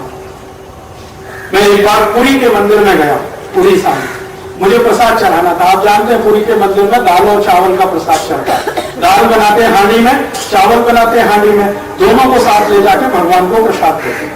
तो हुआ क्या कि उसने दाल बना के चावल बना के दिया, तो दाल बनाते ही समय नमक डाल दिया। मैंने कहा भाई मैं नमक अलग से लेता हूं। उसने कहा पागल हो गए, भगवान को नहीं चढ़ाया जाता। बाहर से नमक डालकर दाल भगवान को नहीं चढ़ती, अपवित्र हो जाती है। तब मैंने सोचना शुरू किया कि ये पंडित भी कितना ज्ञानवान आदमी है। उसने कोई एमबीबीएस और एमडी का कोर्स नहीं किया है, लेकिन उसको मालूम है कि बाहर से नमक नहीं डाला जाता, भगवान को नहीं चढ़ाया जाता। क्यों? क्योंकि भक्तों को नहीं खिलाया जाता तो भगवान को कैसे खिलाए? अब ये ज्ञान हमारे यहां है, यूरोप में नहीं है। यूरोप में किसी भी घर में चले जाइए, कोई भी होटल में चले जाइए, खाना जब आपके पास आएगा तो अलग से नमक की शीशी साथ में आएगी, या तो मेज पे ही रखी रहेगी, उसमें से आप नमक डाल लीजिए। और ये बाहर से नमक डालने वाले 100% हाई ब्लड प्रेशर के मरीज होंगे ही, दुनिया में कोई नहीं रोक सकता। तो उनका हाई ब्लड प्रेशर आया इस पद्धति से, हमने बुला लिया अपने आप। हमारे घरों में भी अब ये नमक की शीशी रख गई है डाइनिंग टेबल पे, क्योंकि नकल करने में तो हम उनसे पीछे नहीं है। कभी अकल लगा के सोचा नहीं कि जिस देश के दाल और सब्जी में पहले से ही नमक डलता है, वहां डाइनिंग टेबल पे क्यों रखना? तो हमने रखना शुरू कर दिया, इसे डालना शुरू कर दिया, और वो डालते डालते आदत में आ गया। अब हिंदुस्तान में 5.5 से 6 करोड़ मरीज हैं जो हाई ब्लड प्रेशर के शिकार हैं, क्योंकि नकल किया उन्होंने। ऐसे बीमारी आती है, ऐसे हमारा संतुलन जाता है। अब ये संतुलन गया हमारा, इस संतुलन के चले जाने से ब्लड प्रेशर के हम मरीज हो गए। अब ब्लड प्रेशर के मरीज हो गए तो लो भी होगा, हाई भी होगा, उसको क्या करेंगे? अब हाई हो गया, लो हो गया, जो भी हो गया। अब हमने उसके इलाज के लिए सोचना शुरू किया, तो अपना दिमाग अपने रूट्स में तो जाता नहीं, अपनी जड़ों में तो जाता नहीं। उन्होंने कुछ गोलियां बनाई हैं हाई ब्लड प्रेशर की या लो ब्लड प्रेशर की, वो खाना शुरू कर अंधाधुंध। और अब हम कहें कि भाई क्या करें, गोली तो खानी ही पड़ेगी, गोली तो खानी पड़ेगी, क्या करें? जरा अक्ल से सोचना शुरू करें कि ये आया क्यों ब्लड प्रेशर हमको? तो आया हमारी गलती से। अब वो गलती पे दूसरी बड़ी गलती डॉक्टर कर रहा है। आप गए, उसने 18 गोलियां लिख दी, 4 सुबह खा लेना, 4 दोपहर को, 4 शाम को खा लेना, गोली ही गोली खा लेना, सब्जी वब्जी खाना बंद कर दो, गोली को सब्जी की तरह से खाना शुरू कर दो। अब वो 18 गोली लिखने वाला डॉक्टर हमारे लिए बहुत महान डॉक्टर हो गया, क्योंकि 18 गोली खिला रहा है एक साथ, और ऊपर से 500 रुपए फीस भी ले रहा है। और उससे पूछो डॉक्टर गारंटी है? कहता जी कुछ गारंटी नहीं, जिंदगी भर खाओ। ऐसे बोलता है ना ब्लड प्रेशर की दवा के लिए डॉक्टर, जिंदगी भर खाओ। अगर जिंदगी भर खानी है तो ये दवा क्या हुई? ये तो भोजन हो गया। जिंदगी भर तो भोजन खाया जाता है, दवा नहीं खाई जाती। दवा तो 2-4 दिन खाई जाती है। दवा का इतना ही महत्व है कि शरीर का जो असंतुलन टूटा उसको वापस संतुलन में लाने में मदद करके, जिंदगी भर के लिए थोड़ी होती है। लेकिन हमने जिंदगी भर लगा लिया अपने साथ। अब जिंदगी भर हम वो जो दवा खा रहे हैं वो दवा हमको क्या क्या करेगी वो आप नहीं जानते, डॉक्टर जानता है क्या क्या करने वाली है। हाई ब्लड प्रेशर की सब दवाएं क्या करती हैं बता दूं आपको एक छोटी सी जानकारी। हमारा ब्लड प्रेशर हाई होता है तो साधारण भाषा में बात करता हूं, विशेषज्ञ की बात नहीं करूंगा, जल्दी समझ। ब्लड प्रेशर ज्यादा हुआ तो डॉक्टर के पास एक ही विकल्प है कि आपके शरीर से पानी बाहर निकाल दे। दूसरे शब्दों में आपके शरीर में पानी बढ़ गया। ब्लड प्रेशर ज्यादा हुआ तो शरीर में पानी बढ़ गया, ये है। तो वो पानी निकलना चाहिए, तो जितनी गोली आपको खिलाई जाएगी वो पानी निकालने वाली ही होगी। तो आपने महसूस किया हाई ब्लड प्रेशर की गोलियां खाते ही पेशाब बार बार आता है, जल्दी जल्दी पेशाब जाना पड़ता है, क्योंकि वो पेशाब का निकलना है जो ब्लड प्रेशर को नॉर्मल करता है, गोली कुछ नहीं कर रही। अब आपको ये आदत लग गई, अब इस आदत में से आपको दूसरी कोई बीमारी शुरू हो गई, मान लो डायबिटीज हो गया, मान लो अर्थराइटिस हो गया, किसी दिन किडनी डैमेज हो गई, किसी दिन लीवर डैमेज हो गया। क्योंकि एलोपैथी में जो दवाएं हैं उसको एलोपैथी के डॉक्टर खुद कहते हैं कि हमारे पास दवा कुछ नहीं है, जो भी है वो जहर है। आपके शरीर में कितनी ताकत है इस जहर को बर्दाश्त करने की, ये महत्व की बात है, बस है सब जहर हमारे पास। अमेरिका का एक बड़ा डॉक्टर है जिसके साथ पिछले 2-3 साल से मैं वार्तालाप कर रहा हूं ईमेल के माध्यम से, उसका नाम है डीन ऑर्निश। वो इस बात को पूरी गंभीरता और दावे से कहता है कि एलोपैथी में कोई दवा नहीं है, जो है वो सब जहर है, गारंटी हमारी कुछ नहीं है। आपको अपने शरीर का भरोसा है कि ये जहर को झेल लिया तो जिंदा रहोगे, नहीं झेल पाए तो चले जाओगे। दवा हमारे पास कुछ नहीं। वो कहता दवा तो आपके ही पास होगी, माने भारत के पास होगी, हमारे पास तो नहीं है। अब जिनके पास दवा ही नहीं है हम उनके पीछे घूम रहे हैं टॉर्च लेके कि भैया दे दो कुछ दवा, ब्लड प्रेशर हाई हो गया, ब्लड प्रेशर लो हो गया। उनके पीछे घूम रहे माने MBBS पढ़े हुए, MD पढ़े हुए, जो यूरोप का ज्ञान है और यूरोप का विज्ञान है उसको पढ़कर तैयार हुए डॉक्टर, जिनको पढ़ाया गया है एक खास तरह के वातावरण और पर्यावरण के विज्ञान के लिए। आप जान लीजिए यूरोप और अमेरिका में विकसित हुआ विज्ञान है MBBS, MD, MS, और ये अपने पर्यावरण और वातावरण का ध्यान रखते हुए बना है, उसमें वो पढ़े हैं और वहां की पढ़ी हुई बातें आपके ऊपर लागू कर रहे हैं, तो वहां भी खिचड़ी हो रही है। और वो ऐसी खिचड़ी हो रही है कि आप हंसे या रोए आपको समझ में नहीं आता। कोई MBBS, MD डॉक्टर कहेगा भैया घी कभी मत खाना, मर जाओगे। क्योंकि यूरोप में अगर कोई घी खाएगा तो मर ही जाएगा। जानते हैं क्यों? यूरोप में मैंने आपसे कहा 8 महीने बहुत ठंडी है, नॉर्मल टेम्परेचर बहुत कम होता है, घी को डाइजेस्ट होने में बहुत मुश्किल आती है। भारत में नॉर्मल टेम्परेचर काफी अच्छा है, घी का डाइजेशन परफेक्ट हो सकता है, इसलिए हमें घी खाना तो बहुत जरूरी है। उनके लिए घी जहर है, हमारे लिए अमृत है। अब हम उनकी नकल में फंस गए और ऐसे फंस गए कि हर एक को डरा रहा है डॉक्टर, अरे घी खाओगे तो कोलेस्ट्रॉल बढ़ जाएगा, मत खाना। ये जो थी आराम की थी, शांति की थी, हर काम हम आराम से करते हैं और शांति से करते हैं। खाना भी खाओ तो बुजुर्ग कहते हैं धीरे धीरे खाना भाई, जल्दी मत कर, तो खाना भी धीरे धीरे खाना। कहीं जाना हो तो धीरे धीरे जाना, जल्दी मत करना। कुछ करना है तो धीरे धीरे करना, जल्दी मत करना। हमारे यहाँ जल्दी किसी चीज की नहीं है और यूरोप अमेरिका में हर चीज की जल्दी है। और अगर आपने जल्दी नहीं की तो पिछड़ जाएंगे तो खत्म हो जाएंगे, सिस्टम ही खत्म कर देगा आपको। इस टेंशन में हर आदमी वहां जी रहा है। तो सवेरे 7 बजे फैक्ट्री में पहुंच जाता है काम पर, रात 7 बजे तक काम करता है, जाने और आने में 4 घंटे और खर्च करता है। अमेरिका और यूरोप में मैंने देखा है लोग कितने मुश्किल में जीते हैं, सोच नहीं सकते आप। सामान्य रूप से फैक्ट्री में काम करने वाले 90% लोग हैं जो नौकर की तरह से रहते हैं। अमेरिका और यूरोप में 90% नौकर है। इनको नौकरी पे जाना है, फैक्ट्री 7 बजे चालू हो जाती है। जिस देश में साल में 8 महीने सूरज न निकलता हो वहां सवेरे 7 बजे फैक्ट्री का चालू होना कितना त्रास है, जरा सोचो इसको। और 7 बजे फैक्ट्री में पहुंचना है तो 5 बजे घर छोड़ना पड़ता है, क्योंकि घर और फैक्ट्री में कम से कम 100 मील की दूरी है। 5 बजे घर छोड़ना पड़ेगा। 5 बजे घर छोड़ने के लिए 4 बजे उठना ही पड़ेगा और 4 बजे उठने के लिए कम से कम 8 बजे सोना जरूरी है। लेकिन 8 बजे कोई नहीं सो पाता वहां, क्योंकि फैक्ट्री से लौटने में ही 9 से 10 बज जाते हैं। नींद पूरी नहीं हो रही है, टेंशन में नींद ले रहे हैं, बीमार नहीं बनेंगे तो क्या होगा जरा सोचो।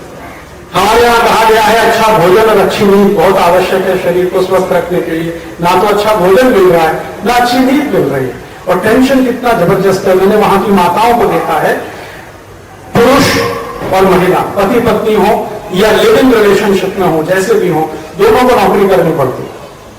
अगर दोनों नौकरी नहीं करेंगे तो घर नहीं चलेगा। तो पत्नी को भी काम पे जाना है 7 बजे, पति को भी काम पे जाना है 7 बजे, तो 7 बजे काम पे जाना है, रात को 9-10 बजे लौटेंगे। तो पति पत्नी नॉर्मल क्रियाओं से भी वंचित हैं जिंदगी में। साधारण जीवन को चलाने की जो क्रियाएं ना पति पत्नी की, उनसे भी वंचित है, क्योंकि स्ट्रेस और टेंशन इतना है, करें क्या।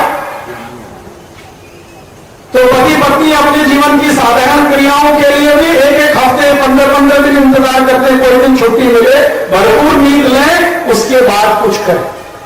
ये तो उनकी बेचारगी। और उससे भी बड़ी बेचारगी जब छोटे बच्चे हो जाए ना, तो और भी तकलीफ। बच्चों को घर रख नहीं सकते, दोनों को काम पे जाना है, आया घर में पाल लें, ऐसी हैसियत 90% लोगों की नहीं है। आया को घर में रख सके किराए पर, ऐसी हैसियत 90% लोगों की नहीं है। तो क्या करते हैं, अपने बच्चे को क्रैश में छोड़ते हैं। तो मैंने वहां देखा माताओं को सवेरे 4 बजे गाड़ी चलाते हुए निकलती हैं, उनका छोटा सा बच्चा है, गाड़ी की जो सीट होती है ना सीट, उस पर कपड़े से उसको बांध के रखते हैं, क्योंकि गोद पर रख नहीं सकते। 3 महीने का बच्चा, 2 महीने का बच्चा, 1 महीने का बच्चा रो रहा है, चिल्ला रहा है, गाड़ी की सीट से बांधा हुआ है, स्पीड से गाड़ी दौड़ती जा रही है, उस बच्चे को क्रैश में छोड़ना है, इसका टेंशन है। क्रैश से छोड़कर फिर फैक्ट्री में पहुंचना है 7 बजे, उसका टेंशन है। शाम को 7 बजे फिर फैक्ट्री से बच्चे को लेने जाना है क्रैश में, उसका टेंशन है। रात को लाके थोड़ा दूध पिला के सुला देना, फिर सवेरे उस बच्चे को छोड़कर आना है। ऐसी जिंदगी सालों साल चले, आप सोचो पागल हो जाओगे आप तो। मैं तो देख के ही पागल हो गया। मैं सोचता हूं कितना सुखी है हम लोग। हमारे घर में किसी 2 महीने 3 महीने का बच्चा है तो ऐसा टेंशन मैंने तो किसी घर में नहीं देखा। दादी है, दादा है, नाना है, नानी है, बुआ है, फूफी है, मौसा है, मौसी है, जॉइंट फैमिली है। और जो कोई नहीं है तो पड़ोसी जिंदाबाद। हाँ, हमारे यहां तो पड़ोसी जिंदाबाद, सारी सेवाएं मुफ्त में करने को तैयार। सामने से आके आपके बच्चे को उठा के छाती से चिपका के ले जाएगा जैसे उसी का बच्चा है। दिन भर उसको अपने बच्चे की तरह से गले में लगाएगा, शाम को सम्मान से वापस दे जाएगा।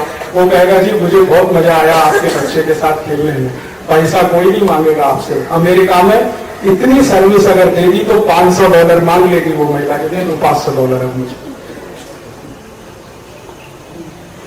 ऐसा सुख का जीवन इस देश में।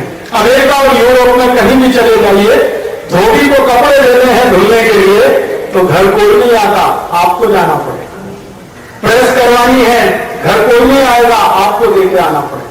दूध खरीदना है, घर में देने कोई नहीं आएगा, आपको जाना पड़ेगा। यहाँ ये सब कुछ घर के दरवाजे पर है, और चिल्ला चिल्ला के बेचारे देके जाते हैं, बाबूजी भाजी ले लो, सवेरे भी आएगा शाम को भी आएगा। और 2-4 कड़वी बात सुना दी तो भी उसको दम नहीं है, दूसरे दिन फिर आएगा, तीसरे दिन फिर आएगा। वो कहेगा बाबूजी भले भाजी मत लो लेकिन संबंध तो बना रहने दो। धोबी भी घर आके कपड़े ले जाता है, भाजी भी घर में मिल जाती है, दूध वाला घर में दूध आके दे जाता है। और अद्भुत इस हिंदुस्तान में है कि बाल बनाने वाला नाई घर में आके बना के चला जाता। अमेरिका में किसी को बोले तो कहते हैं हाईली इम्पॉसिबल, हो ही नहीं सकता कि नाई घर में आके आपकी दाढ़ी बना जाए। यहां सब कुछ अपने पास है, फिर हम पागलों की तरह से उनके पीछे लग गए। यही हमारे जीवन का सबसे बड़ा दुख है। इसी में से बीमारियां निकल रही हैं, इसी में से स्ट्रेस आ रहा है, मेंटल स्ट्रेस आ रहा है, और इसी में से परेशानियां इतनी बढ़ रही हैं। अब हम वहां तक पहुंच गए हैं कि हमने उनके जैसा अपना परिवार भी बनाना शुरू कर दिया है। यूरोप में पति पत्नी अलग रहते हैं, तो हमने अभी माता पिता से अलग रहना शुरू कर दिया है। थोड़े दिन में वहां भी अलग होना शुरू हो जाएगा। पहले ज्वाइंट फैमिलीज होती थी, अब इस देश में ज्वाइंट फैमिलीज देखने को नहीं मिलती हैं। न्यूक्लियर फैमिली, सिंगल फैमिली, और सिंगल फैमिली वाले इतने परेशान हैं अपने बच्चों को बड़ा करने में। दादा दादी का प्रेम नहीं, नाना नानी का प्रेम नहीं, मौसा मौसी फूफा फूफी का प्रेम नहीं, और जो दादा प्रेम से सिर पे हाथ फिराता है किसी बच्चे को, उसका जो स्पर्श का सुख है वो अमेरिका के किसी बच्चे को नहीं। आप जानते हैं अमेरिका के बच्चे स्पर्श के लिए तरसते हैं, माँ का स्पर्श नहीं, बाप का स्पर्श नहीं, दादा दादी नाना नानी का तो कोई कल्पना ही नहीं करता। और जिस बच्चे पर प्रेम से दादा दादी ने हाथ ही नहीं फेरा है तो बड़ा होके या तो माइकल जैक्सन बनेगा या तो रिवॉल्वर और बंदूक चलाने वाला बनेगा। तो ज्यादातर बच्चे वहां के वायलेंस में है, हिंसा में है और वल्गैरिटी में है। और अमेरिका और यूरोप की जेलों में 70% कैदी बच्चे हैं, बड़े नहीं हैं। इतनी हिंसा है उन देशों में। हिंसा तो होने वाली है। जिस बच्चे को बचपन से माँ बाप का प्यार नहीं मिला, माँ की गर्म गोद का जिसको एहसास नहीं, बाप के स्पर्श का जिसको कोई अंदाजा नहीं, वो तो बड़े होकर डाकू बने, डकैत बने, चोर बने, उचक्का बने, लुच्चा लफंगा बने। ये तो बिल्कुल संभव है। असंभव कहां है इसमें? बच्चे भाई बहन की पवित्रता नहीं जानते तो भाई बहन से बलात्कार कर लेता है, बहन भाई से बलात्कार करवा लेती है। अमेरिका में ऐसा बहुत होता है। ये तो बिल्कुल सामान्य हो गया है। अमेरिका में कई बच्चे तो जेल में इसलिए बन गए कि अपनी माताओं से बलात्कार किया और हत्या कर दी बच्चों ने। आपको सुनकर हैरानी होगी, अमेरिका एक ऐसा देश है जहां दुनिया में पर कैपिटा सबसे ज्यादा पुलिस है। पर कैपिटा सबसे ज्यादा पुलिस है। वहां हमारे भारत में 10,000 लोगों पर एक पुलिस है, 10,000 हिंदुस्तानियों पर एक पुलिस है। अमेरिका में हर 100 व्यक्ति पर एक पुलिस है। तो इसका माने भारत से कई गुना ज्यादा पुलिस है। फिर भी अमेरिका में दुनिया में सबसे ज्यादा क्राइम है, सबसे ज्यादा वायलेंस है। 1 मिनट में सबसे ज्यादा बलात्कार दुनिया में अमेरिका में ही होते हैं। 1 मिनट में सबसे ज्यादा छेड़खानी की घटना अमेरिका में होती है। 1 मिनट में सबसे ज्यादा हार्ट अटैक भी अमेरिका में ही आते हैं। और सबसे ज्यादा बीमार लोगों का समाज वही अमेरिका है। अमेरिका की सड़कें बहुत चिकनी है, आपको मालूम है? इतनी चिकनी है कि सड़क पर गाड़ी चले तो पता नहीं चलता हम सड़क पे चल रहे हैं या हवा में उड़ रहे हैं। फिर भी सबसे ज्यादा पीठ दर्द के मरीज अमेरिका में ही पर कैपिटा। इतनी चिकनी सड़क पे गाड़ियां ही गाड़ियां दौड़ती हैं, फिर पीठ का दर्द क्यों होता है? हम हिंदुस्तानियों के देश में होना तो संभव है, क्योंकि यहां सड़क ही नहीं है, खड्डे ही खड्डे हैं। सड़क के बीच में खड्डे, खड्डे के बीच में सड़क, बार बार गाड़ी ऊपर नीचे होती है। हमको पीठ का दर्द हो तो समझ में आता है। वो इतनी चिकनी सड़क पर दौड़ने वाले फिर भी पीठ के दर्द के मरीज हैं। तो अब वहां के लोगों ने बोलना शुरू किया है, डॉक्टरों ने, कि भैया हमारे देश में 90% बीमारी साइकोसोमेटिक है। अब ये सत्य स्वीकार कर रहे हैं। साइकोसोमेटिक माने जीवन शैली में से उत्पन्न रोग। तो अब वो जीवन शैली बदले तो रोग ठीक हो, जीवन शैली बदल नहीं सकते क्योंकि पर्यावरण और प्रकृति उनकी ऐसी है नहीं। तो वो तो बेचारे अभिशप्त हैं इसी में डूबने के लिए और मरने के लिए। मैं आपसे निवेदन करने आया हूं कि आप इसके लिए अभिशप्त नहीं। अगर आप इस देश में रहते हैं, स्वस्थ रहना चाहते हैं, तंदुरुस्त रहना चाहते हैं, बिना दवा के जीवन शैली बदल दीजिए। ये अमेरिका और यूरोप वाली जो जीवन शैली है हमारी, सवेरे से लेकर शाम तक, इसको बदल दीजिए। भारतीयता वाली जीवन शैली में आ जाइए। आपकी 90% बीमारियां ऐसे ही चली जाएंगी और 10% बीमारियां आपकी, जो आप भारतीयता के इन मूल्यों को स्वीकार कर लें कि जीवन सिर्फ अपने लिए नहीं है। अगर अपने लिए है तो वो पशु का जीवन है, परमार्थ के लिए ये जीवन है। तो बाकी 10% लोग इसी में से निकल जाएंगे। तो आप बोलेंगे हमें क्या करना है? सवेरे से शाम तक आप एक लिस्ट बनाइए अपनी जिंदगी में और देखिए कि कहां कहां आप भारतीय हैं और कहां यूरोपीय हैं। जहां जहां आप यूरोपीय हैं उसको बदल के भारतीय हो जाइए, आप ठीक हो जाएंगे, डॉक्टर के पास जाना नहीं पड़ेगा। तो कहां से शुरू करें? सवेरे सोकर उठने से शुरू करें। सोकर जब आप उठते हैं तो भारतीय हैं या यूरोपीय हैं? देखिए, अगर आप सूर्योदय के पहले उठ रहे हैं तो आप भारतीय हैं, सूर्य निकलने के बाद उठें तो आप भारतीय नहीं हैं। तो उठना सुबह जल्दी कर दीजिए, यहां से शुरू हो जाएगा। जल्दी सुबह उठ जाइए, सूर्य निकलने से पहले तो जरूर उठ जाइए। ब्रह्म मुहूर्त इस देश में सबसे अच्छा माना जाता है, जो सुबह 3:30 पौने 4 बजे शुरू हो जाता है। 3:30 पौने 4 पर नहीं उठ सकते तो सूरज निकलने से 10-15 मिनट पहले उठ जाइए, इतना तो कर सकते हैं। और उसमें उठने के बाद आपका जो आसन है, प्राणायाम है, योग है, ध्यान है, समाधि है, जो करना है सब करिए, क्योंकि सुबह से अच्छा कोई समय नहीं है। ये भारत के शास्त्रों में ऋषियों ने, मुनियों ने हजारों लाखों साल के परीक्षण के बाद लिखा कि सुबह से अच्छा कोई समय नहीं है। तो सुबह के समय में सब अच्छे काम करिए। जितने अच्छे से अच्छे योग करना है, प्राणायाम करना है, ध्यान धरना है, समाधि में जाना है, जो करना है वो सुबह करिए। और ये सब करने के बाद अपना जीवन शुरू करिए, यहां से शुरू करिए। फिर आगे बढ़े थोड़ा, आप नाश्ता करने के लिए है तैयार हो रहे हैं, स्नान सुबह ही कर लीजिए, क्योंकि भारतीय आयुर्वेद शास्त्र में सुबह का समय ही स्नान के लिए सर्वोत्तम है। तो स्नान सुबह ही कर लीजिए। और स्नान के लिए ध्यान रखिए, भागवत ऋषि का एक सूत्र है, भागवत बहुत महान व्यक्ति हुए, हम शायद कम लोग जानते हैं उनके बारे में, क्योंकि प्रचार कम हुआ उनके बारे में। चरक वो चरक और एक वो शिष्य, उन्हीं की कैटेगरी के थे भागवत। आयुर्वेद में भी 3 महान ऋषि माने जाते हैं, चरक, सुश्रुत और भागवत। वैसे तो और भी हुए, भाव प्रकाश थे, निघंटु थे, आदि आदि बहुत थे, लेकिन इन 3 को सर्वोत्तम माना जाता है। जैसे हम देवी देवताओं को मानते हैं ना, ब्रह्मा विष्णु महेश, वैसे यह है चरक, सुश्रुत और भागवत। भागवत का सूत्र है, संस्कृत में है, मैं लंबा नहीं करना चाहता, सीधे शॉर्ट में बताता हूं कि स्नान करना है तो सुबह ही करिए और ठंडे पानी से करिए, गर्म पानी से कभी भी मत नहाइए।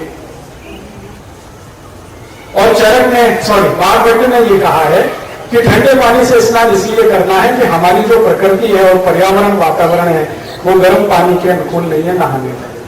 गर्म पानी से नहाना सिर्फ उनके लिए है जो कोई गंभीर और बीमार है, रोग से पीड़ित, बहुत गंभीर कोई रोग है आपको, तो गर्म पानी से नहाने की छूट है।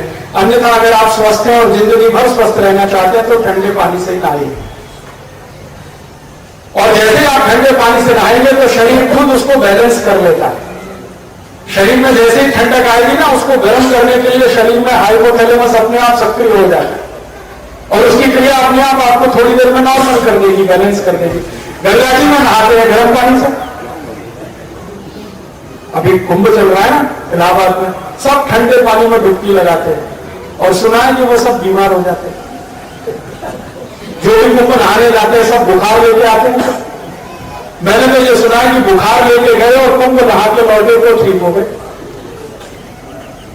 एक स्वामी शिवानंद थे, अब जीवित नहीं है, योग के बहुत महान माने विद्वान व्यक्ति थे। उनका आश्रम, उनके यहाँ मेरे पिताजी जाया करते थे। मेरी माताजी पिताजी उनको अपना गुरु मानते रहे। तो मेरे पिताजी माताजी ने बताया कि स्वामी जी के यहाँ बहुत बार ऐसे लोग आते थे जिनको बुखार आ रहा है, सर्दी जुकाम हो रहा है, तो स्वामी जी कहते थे जाओ गंगा में डुबकी लगा के आओ। तो बेचारे परेशान हो जाते, तो गंगा, और वो भी ऋषिकेश की गंगा, यहां भी नहीं कानपुर इलाहाबाद की गंगा, ऋषिकेश की गंगा, पानी डालो तो शुद्ध हो जाता है। तो स्वामी जी कहते थे डुबकी लगा के आओ, 1 नहीं 3 लगा के आना। और मेरे माता पिता बताते हैं कि जिनको भी भेजा गंगा में डुबकी लगाने, लौट के आए तो बुखार नहीं, सर्दी नहीं, जुकाम नहीं। तो स्वामी जी से पूछते स्वामी जी ये क्या चमत्कार है? तो स्वामी जी कहते थे कुछ चमत्कार नहीं है, ये गंगा का पानी उतना ही वैज्ञानिक है जितना कि विज्ञान में कोई दूसरा सत्य। ये शरीर को अपना ही बैलेंस बना लेता। तो यहाँ ठंडे पानी से नहाने का रिवाज है, इसलिए गंगा में डुबकी लगाना, त्रिवेणी में डुबकी लगाना है। अगर जो ठंडे पानी से नहीं नहाना होता तो कोई आयुर्वेद चिकित्सक ये नहीं बोलता आपको कि गंगा में नहाओ। वो कहते घर में नहाओ, गंगा का पानी ले आओ, गर्म करो, फिर नहाओ। नहाना ठंडे पानी से ही, पीना गर्म पानी, नहाना ठंडे पानी से। भारत का जो नियम है वो ठंडे से नहाना, गर्म पानी पीना। यूरोप में उल्टा है, ठंडा पानी पीना, गर्म से नहाना। आपको मालूम है यूरोप और अमेरिका में सब लोग ठंडा पानी पीते हैं। इतना ठंडा पानी होता है कि फ्रिज में रखेंगे, ऊपर से बर्फ डालेंगे, चिल्ड वाटर, फिर पिएंगे।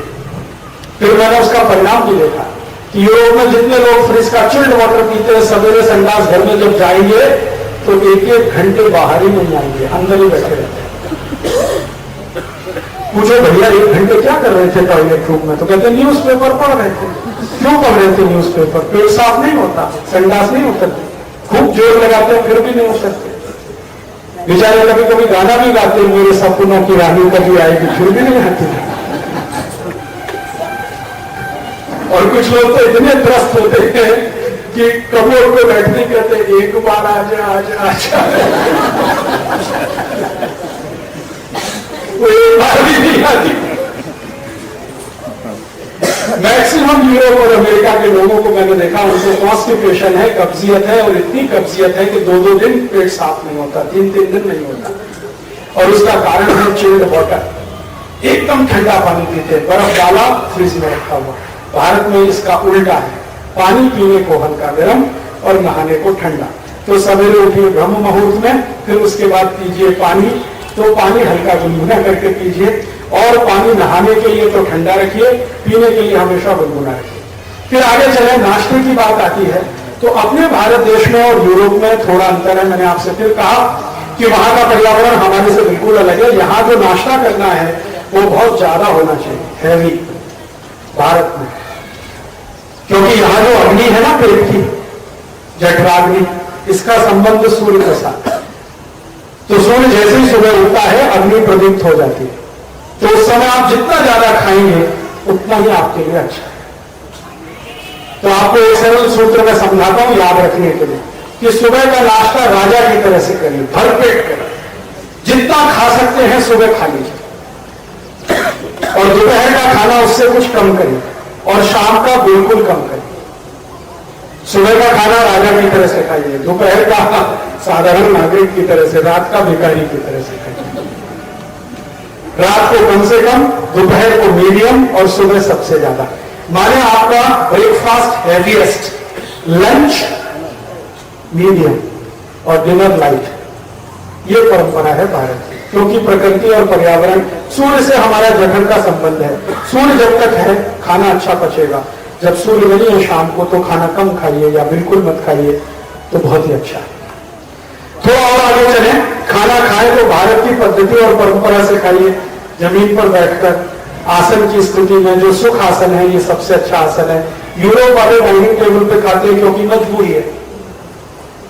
मजबूरी उनकी क्या है कि उनके ये पैर के जो घुटने हैं और कमर, ये सभी जॉइंट्स है ना, ये बहुत कड़क है, क्योंकि ठंड में रहते हैं ना। आप एक छोटा एक्सपेरिमेंट करिए, मैंने किया था। एक बार मैंने बर्फ की सिल्लियां लगा दी चारों तरफ और उसके अंदर लेट गया, और थोड़ी देर के बाद मैं उठा तो सब कुछ अकड़ गया था मेरा। तो मैंने कल्पना कर ली कि ये यूरोप वाले बेचारे चारों तरफ बर्फ से घिरे 8 महीने ऐसे ही रहते हैं, तो सब कुछ कड़क है उनका, जॉइंट सब कड़क है। तो अगर जॉइंट्स कड़क होंगे तो आसानी से फोल्ड नहीं होंगे, तो इसलिए वो या तो स्टैंडिंग पोजीशन में काम करते हैं। आप यूरोप में किसी भी फैक्ट्री में जाएंगे, अमेरिका की किसी भी फैक्ट्री में जाएंगे, लोग खड़े होकर ही काम करते हैं, बैठ के कोई काम नहीं करता वहां, सब खड़े होकर काम करते हैं, स्टैंडिंग पोजीशन कर नहीं सकते बैठ के, बहुत कड़क है जॉइंट्स। बार बार बैठना उठना उनके लिए संभव नहीं है, तो दिन भर खड़े रहते हैं। हमारे लिए ये नहीं, हमारे जॉइंट्स तो बहुत ही सॉफ्ट है, हमारा सब कुछ सॉफ्ट है, स्किन भी सॉफ्ट है, जॉइंट्स भी सॉफ्ट हैं, गम्स भी सॉफ्ट है। हिंदुस्तान के हर आदमी की हड्डियां यूरोप की तुलना में बहुत सॉफ्ट है। तो हमारा सॉफ्ट है, तो बार बार इसमें फ्लेक्सिबिलिटी बनी रहे, तो उठना बैठना चालू रहे, तो बैठ के खाना खाना, ये आलती पालती मार के तो अच्छे से आप करें, तो जमीन पे खाना खाइए, डाइनिंग टेबल हटा दीजिए, बहुत कॉस्टली है। हाँ, दोनों हिसाब से, बीमारी के हिसाब से भी और खरीदा है आपने उसके हिसाब से।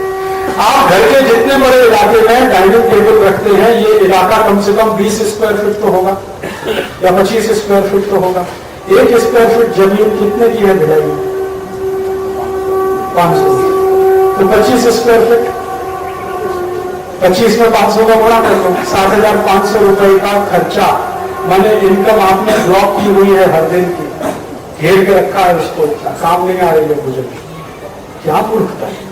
हटा दीजिए इस डाइनिंग टेबल। आप बोले क्या करें, बेच दीजिए कबाड़ी को, कुछ काम आ जाएगी उसके लिए, हाथ पैर निकाल के बेच लेगा उसको। आपको तो जमीन पर बैठ के खाना है, क्या जरूरत है इस डाइनिंग टेबल? तो जमीन पर बैठ के खाना खाइए, फिर जमीन पर बैठ के ही पानी पीजिए और जमीन पर लेटिए।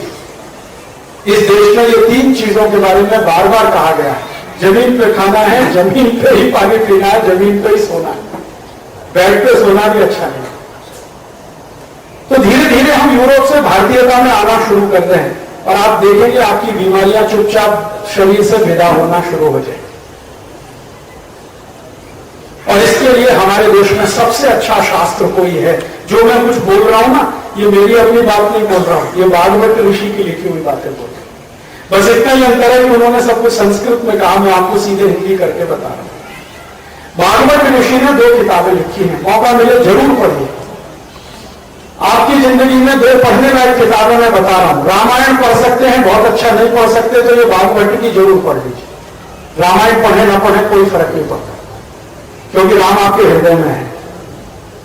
महाभारत पढ़े ना पढ़े कोई फर्क नहीं पड़ता। भागवत ऋषि की 2 किताबें जरूर पढ़िए। एक का नाम है अष्टांग हृदय और दूसरी है अष्टांग संग्रह। अष्टांग हृदय और अष्टांग संग्रह मैंने मेरी जिंदगी में सैकड़ों किताबें पढ़ी हैं, अलग अलग तरह की, इंजीनियरिंग की पढ़ी है, साइंस की, फिजिक्स की, बेसिक फिजिक्स की, लेकिन मेरी मान्यता है जितनी अच्छी ये 2 किताबें हैं शायद दुनिया में कोई नहीं। ये मिलती है बाजार में, अष्टांग हृदय भी मिलती है, अष्टांग संग्रह भी मिलती है। भागवत इसके लेखक हैं, इनके सूत्र हैं छोटे छोटे छोटे छोटे, इनका आप पालन कर लीजिए। भागवत के सूत्रों को मैं आपको बता देता हूं, पुस्तक जब आप पढ़ें तब पढ़ लेना। 10-15 सूत्र बता देता हूं, तो आपकी जीवन शैली में से स्वस्थ कैसे हो जाए, आप निरोगी कैसे हो जाए, रोग मुक्त कैसे हो जाए, ये इसमें से समझ में आ जाए। भागवत जी कहते हैं खाना कभी भी खाएं, जमीन पर खाइए, ये तो एक बात मैंने बता दी। पानी कभी भी पिए, जमीन पर बैठ के पीजिए। खाना खाने के लिए वो बोलते हैं कि खाने के साथ पानी मत पीजिए। नेचुरोपैथी में भी यही सूत्र है, खाने के कम से कम 1 घंटे बाद, 1.5 घंटे बाद पानी पीजिए, तुरंत पानी मत पीजिए। कोई बहुत इमरजेंसी हो तो उसके लिए सूत्र यह है कि एक धान्य से दूसरे धान्य के बीच में जो आप करते हैं ना ट्रांसफॉर्मेशन, माने आप गेहूं की रोटी खा रहे थे, ये एक धान्य है, अब आप चावल खाना शुरू कर रहे हैं, ये दूसरा धान्य, तो दोनों के बीच के जंक्शन पर थोड़ा 1 घूंट पानी पी लीजिए बस। जैसे रोटी खाना पूरा हुआ, अब आप चावल खाना शुरू कर रहे हैं तो 1 घूंट पानी पी के फिर चावल खाना शुरू करिए, इतने की ही अनुमति है। और खाना खाना शुरू कर रहे हैं तो 1 घूंट पानी पी के शुरू करिए, ये एक दूसरी अनुमति है। ये गड़गड़ लोटा भर के पीना, ये बहुत खतरनाक है, मत कीजिए। और इसका कारण सीधा सीधा सा यह है कि आप जो कुछ भी खाते हैं उसका पाचन होने के लिए अग्नि प्रदीप्त होती है, और अग्नि प्रदीप्त होगी और आप पानी पी लेंगे तो अग्नि शांत हो जाएगी, तो फिर खाने का पाचन नहीं होगा, तो खाना सड़ेगा। सड़ा हुआ खाना सैकड़ों रोग पैदा करेगा। खाना पचना चाहिए, इसके लिए आवश्यक है कि आप पानी 1-1.5 घंटे बाद पिए। मैंने ये देखा है जानवर जितने हैं ना प्रकृति में, ये सब बाघ भट्ट के चेले हैं, सब जानवर, गाय, भैंस, बकरी, बकरा, घोड़ा, गधा, कुत्ता, सब बाघ भट्ट के चेले। मैंने किसी भी जानवर को खाने के साथ पानी पीते नहीं देखा। गाय सवेरे खाना खाएगी, भरपेट पानी दोपहर को पिएगी। भैंस सवेरे खाना खाएगी, भरपेट पानी दोपहर को पिएगी। बकरी सवेरे खाएगी, पानी दोपहर को पिएगी। चिड़िया, पक्षी सब खाना सुबह खाएंगे, भरपेट पानी सब दोपहर को पिएगी। मनुष्य एक ऐसा मूर्ख प्राणी है जो खाने के साथ गटगट पिएगा और खाने के बाद तो लोटे पर लोटा पिएगा। बहुत खराब है। जब भैंस समझती है तो आप तो समझ जाइए। हमारे जानवरों में सबसे मूर्ख भैंस मानी जाती है, उसको भी भागवत का सूत्र समझता है, तो आप तो समझ लीजिए। आज से इस नियम को पालन करिए, और मैं आपको बहुत विनम्रता पूर्वक कह रहा हूं कि आज से आप ये शुरू कर दीजिए। आज से तीसरे दिन में आपको इसके असर दिख जाएंगे। क्या असर दिखेंगे? खाने के 1.5 घंटे बाद अगर आप पानी पी रहे 1.5-2 घंटे के बाद, सबसे पहले आपका ये एड़ी का दर्द चला जाएगा, अगर है तो सबसे पहले तीसरे दिन से। 4-5 दिन के बाद आपके ये घुटने के दर्द में कमी आ जाएगी। 8-10 दिन के बाद कमर का दर्द कम हो जाएगा। 15 दिन के बाद एड़ी का दर्द और घुटने का दर्द चला ही जाए तो बहुत आश्चर्य मत करना आप इसे। 3-4 दिन अगर आपने ये किया तो पेट में गैस बनना बंद, खट्टी लगार आना बंद, मुंह में पानी आना बंद, अच्छी नींद आएगी। ये सब 3-4 दिन में शुरू हो जाएगा। आज से शुरू कर दीजिए। मैं ये काम सालों से कर रहा हूं, और इसका लाभ मुझे ये है कि कभी डॉक्टर के पास जाने की जरूरत नहीं पड़ती। कभी जाता भी हूं तो ब्लड प्रेशर नॉर्मल है, शुगर नॉर्मल है, ट्राइग्लिसराइड नॉर्मल है, कोलेस्ट्रॉल नॉर्मल है, कोई तकलीफ नहीं है। आप भी कर सकते, बहुत सरल है। खाने के 1-1.5 घंटे बाद पानी पीना, ये चरक सॉरी भागवत का सूत्र मेरा नहीं है।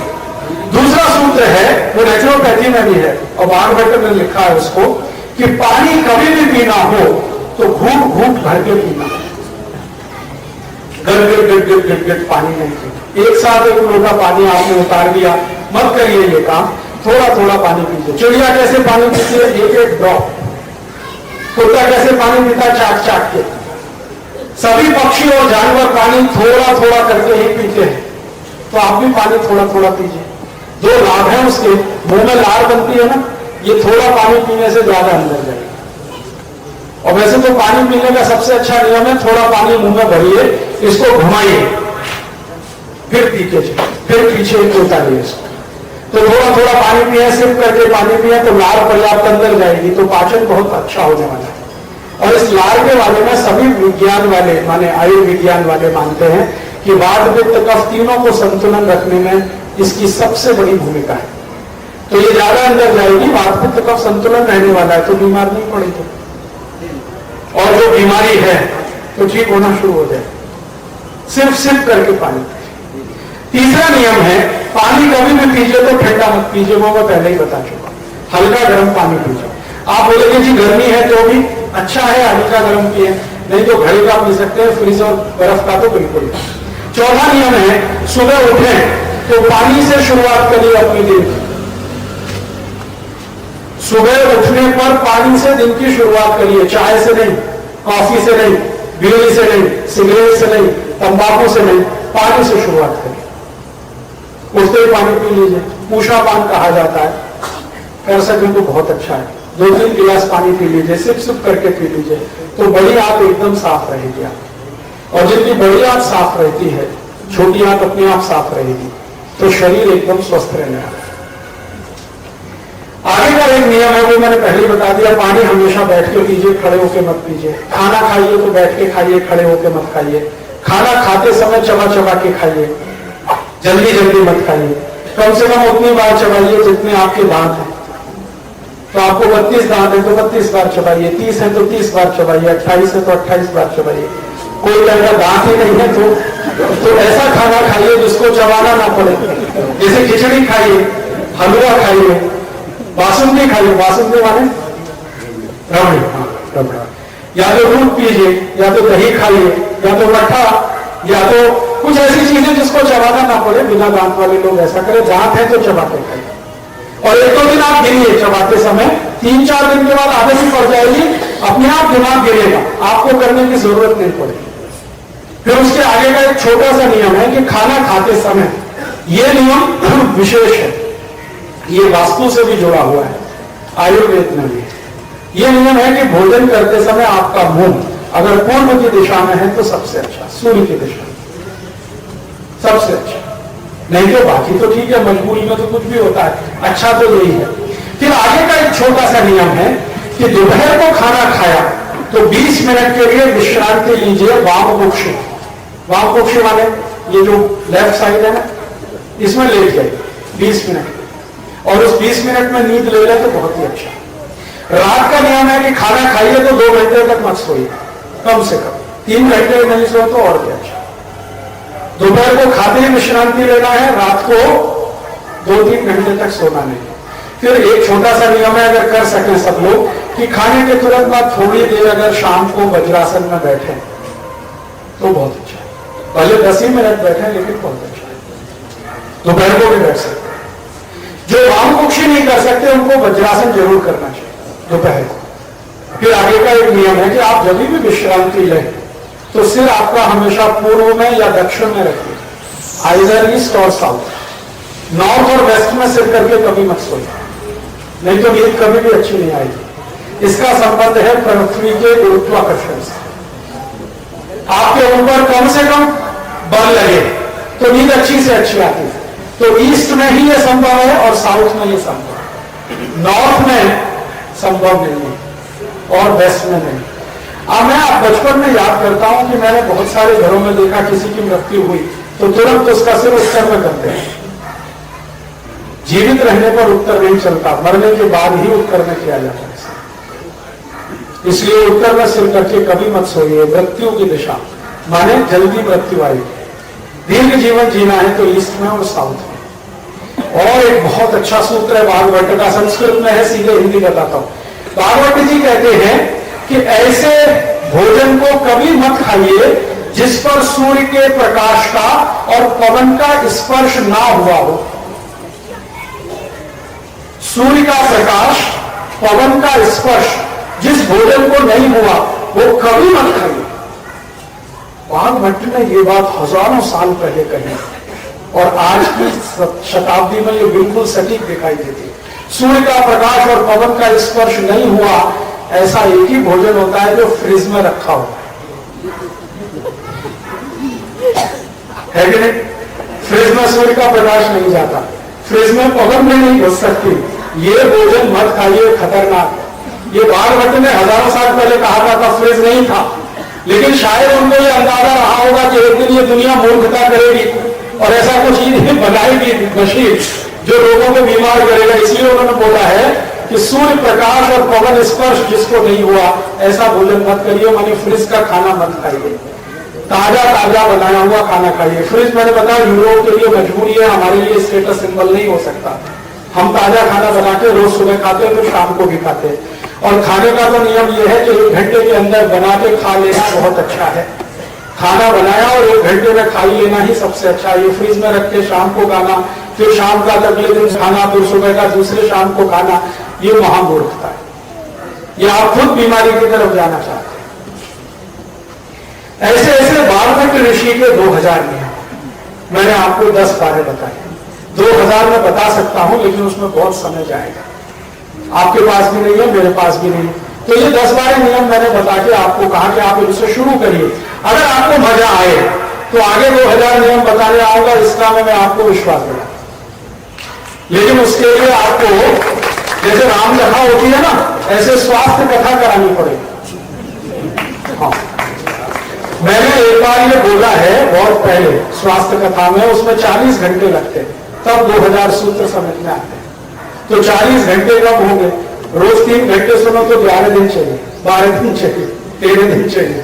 तो इतने दिन में राम कथा होती है। तो कभी आप तय करो भिलाई वाले कि हम स्वास्थ्य कथा कहाएंगे। राम कथा बहुत हो गई, कृष्ण कथा भी हो गई, कोई राम नहीं हो रहा है, कोई कृष्ण भी नहीं। हाँ, सालों साल से हम सुन रहे हैं राम की कथा, सालों साल से सुन रहे हैं कृष्ण की कथा, एक राम नहीं निकलता, एक कृष्ण नहीं निकलता। रावण और कंसों की संख्या बढ़ती जा रही है। रावण बहुत हो रहे हैं, कंस बहुत है। तो मैं आप लोगों से विनती करता हूं कि भाई स्वास्थ्य कथा कहना शुरू करो, तो कम से कम हम अपने लिए तो कुछ कर पाएंगे, अपना जीवन सुखी बनाएंगे, अपना जीवन निरोगी बनाएंगे। और शायद इसकी जरूरत है देश को, इसलिए रामदेव जी ने कहना शुरू किया स्वास्थ्य कथा ही तो है। और लोग सवेरे सवेरे 4 बजे सब छोड़ छाड़ कर पहुंच जाते हैं स्वामी जी के पास, और स्वामी जी बोले पैर ऊपर कर लो तो ऊपर, सिर नीचे कर लो तो नीचे। 100 करोड़ रुपए का मालिक, 200 करोड़ रुपए का मालिक स्वामी जी के कहने पे सिर नीचे कर रहा है, पांव ऊपर कर रहा है। स्वामी जी कहते हैं 2 मिनट ऐसे रखो, नीचे नहीं गिराना, ऊपर। जो आदमी कभी 8 बजे पहले सोकर नहीं उठा, वो रामदेव जी के यहाँ सवेरे 4 बजे पहुंच जाता है, गाड़ियां लाइन से लगाता है। कारण क्या है? शायद उसकी जरूरत है उसको, इसलिए ना। तो मुझे ऐसा लगता है कि ये स्वास्थ्य कथा आज कही जाए इस देश में तो शायद ज्यादा इसमें से अच्छे परिणाम निकलेंगे। कम से कम एक परिणाम तो अच्छा निकलेगा, सब निरोगी हो जाएंगे, सुखी हो जाएंगे, तो उनका लाखों करोड़ों का खर्चा बचेगा और देश की उत्पादकता बढ़ेगी और समाज थोड़ा बेहतर हो जाएगा।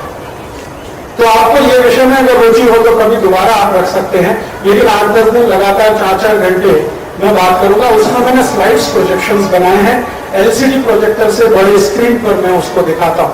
वाल्मीकि का सूत्र क्या है, उसका अर्थ क्या है और उसका आज के समय में अर्थ क्या है, ऐसा करके। तो खैर कभी भविष्य की बात है, लेकिन आज जो 10 बारे बताया ये आप ध्यान रखिए, इतने से शुरू करिए, बहुत लाभ हो जाएगा। अभी आखिरी हिस्सा मेरे व्याख्यान का कि आपके अपने घर में जो कुछ भी है वो सब औषधि है, इसका ध्यान रखिए हमेशा। भारत में ऐसी कोई चीज नहीं है जिसका औषधीय गुण नहीं है। भारत में ऐसी कोई चीज नहीं है जिसका औषधीय गुण नहीं है। आप जिस घास पर पैर रख के बैठे, इस घास का भी औषधीय गुण है। हर चीज का औषधीय गुण है, क्योंकि इस देश पर सूरज की बहुत मेहरबानी है, सूर्य का प्रकाश भरपूर है, इसलिए जो कुछ उगता है सूर्य के प्रकाश से कुछ ना कुछ विशेषता लिए हुए रहता है। तो अगर आप इसको समझ लें तो चिकित्सा आप खुद कर सकते हैं। वैसे आयुर्वेद में यह कहा गया है कि खान पान और पथ्य अपथ्य ये 2 महत्व के हैं, औषधि तीसरे नंबर पर है। टोटल परसेंटेज में बात करें तो 12% से ज्यादा औषधि का महत्व नहीं है। बाकी 88% जो महत्व है वो खाने पीने का, कैसे खाना, कब नहीं खाना, कितना नहीं खाना, किसके साथ क्या खाना, किसके साथ क्या नहीं खाना, विरुद्ध आहार की जो बात है ना, ये 88% है आयुर्वेद में। सिर्फ 12% औषधि है। अभी उल्टा हो गया, हम औषधि पे ज्यादा फंस गए, बाकी चीजें हमने गौर कर ली। तो मैं आपसे कह रहा हूं कि औषधि को महत्व है लेकिन बहुत नहीं है, इसका ध्यान रखिए। ज्यादा महत्व है खान पान का, जो मैंने छोटी छोटी कुछ बातें आपको बताई। और क्या खाना क्या नहीं खाना, किसके साथ खाना किसके साथ नहीं खाना, विरुद्ध आहार जो है ना, ये बहुत महत्व का है। दूध और दही साथ में नहीं खाना, बहुत जरूरी है। घी और शहद साथ में नहीं खाना, नहीं तो तकलीफ आएगी। कभी भी उड़द की दाल और दही साथ में नहीं खाना, एक दूसरे के विपरीत। जो उड़द की दाल और दही खाएं तो तैयार रहिए, ब्लड प्रेशर भी बढ़ेगा, हार्ट अटैक भी आएगा। मैंने ये एक्सपेरिमेंट खुद मेरे ऊपर किया। उड़द की दाल के वो बड़े बनाते हैं, दही बड़े, ये सबसे खतरनाक। हाँ, दही बड़े बनाने हो तो मूंग की दाल के बनाइए, उड़द की दाल के नहीं। उड़द की दाल दही कभी भी साथ में नहीं, आयुर्वेद ने इसको बहुत निषिद्ध बोला। मूंग की दाल दही खा सकते हैं, अरहर की दाल दही खा सकते हैं, मसूर की दाल दही भी चलता है, उड़द की दाल के साथ दही बिल्कुल नहीं चलता। और ये बात मैंने एक ऐसे वैद्य के मुंह से सुनी जो लगभग 60 साल से आयुर्वेद चिकित्सा करते हैं, जयपुर में रहते हैं। तो मैंने विश्वास नहीं किया, तो फिर उन्होंने पढ़ा दिया मुझे शास्त्र में, तो फिर भी मुझे कम विश्वास हुआ। तो उनका चलो अभी तुम्हारे ऊपर परीक्षण करता। तो उन्होंने मेरा ब्लड प्रेशर चेक किया, नोट कर लिया, फिर उन्होंने मुझे बड़े खिला दिए, उड़द की दाल और दही के बड़े खिलाए। खाते ही फिर ब्लड प्रेशर चेक किया, मेरा ब्लड प्रेशर हाई था। तब मुझे भरोसा हो गया और उस दिन से मैंने सबको बोलना शुरू किया। और जो ये रोज खा रहे थे उन्होंने बंद किया तो वो खुद महसूस करते हैं कि पहले से भी अच्छा लगता है।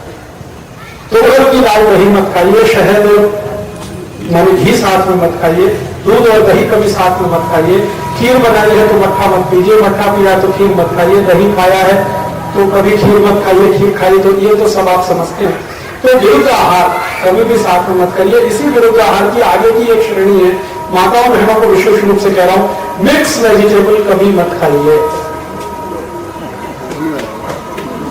एक बार में एक ही सब्जी खाइए, एक बार में एक ही सब्जी खाइए।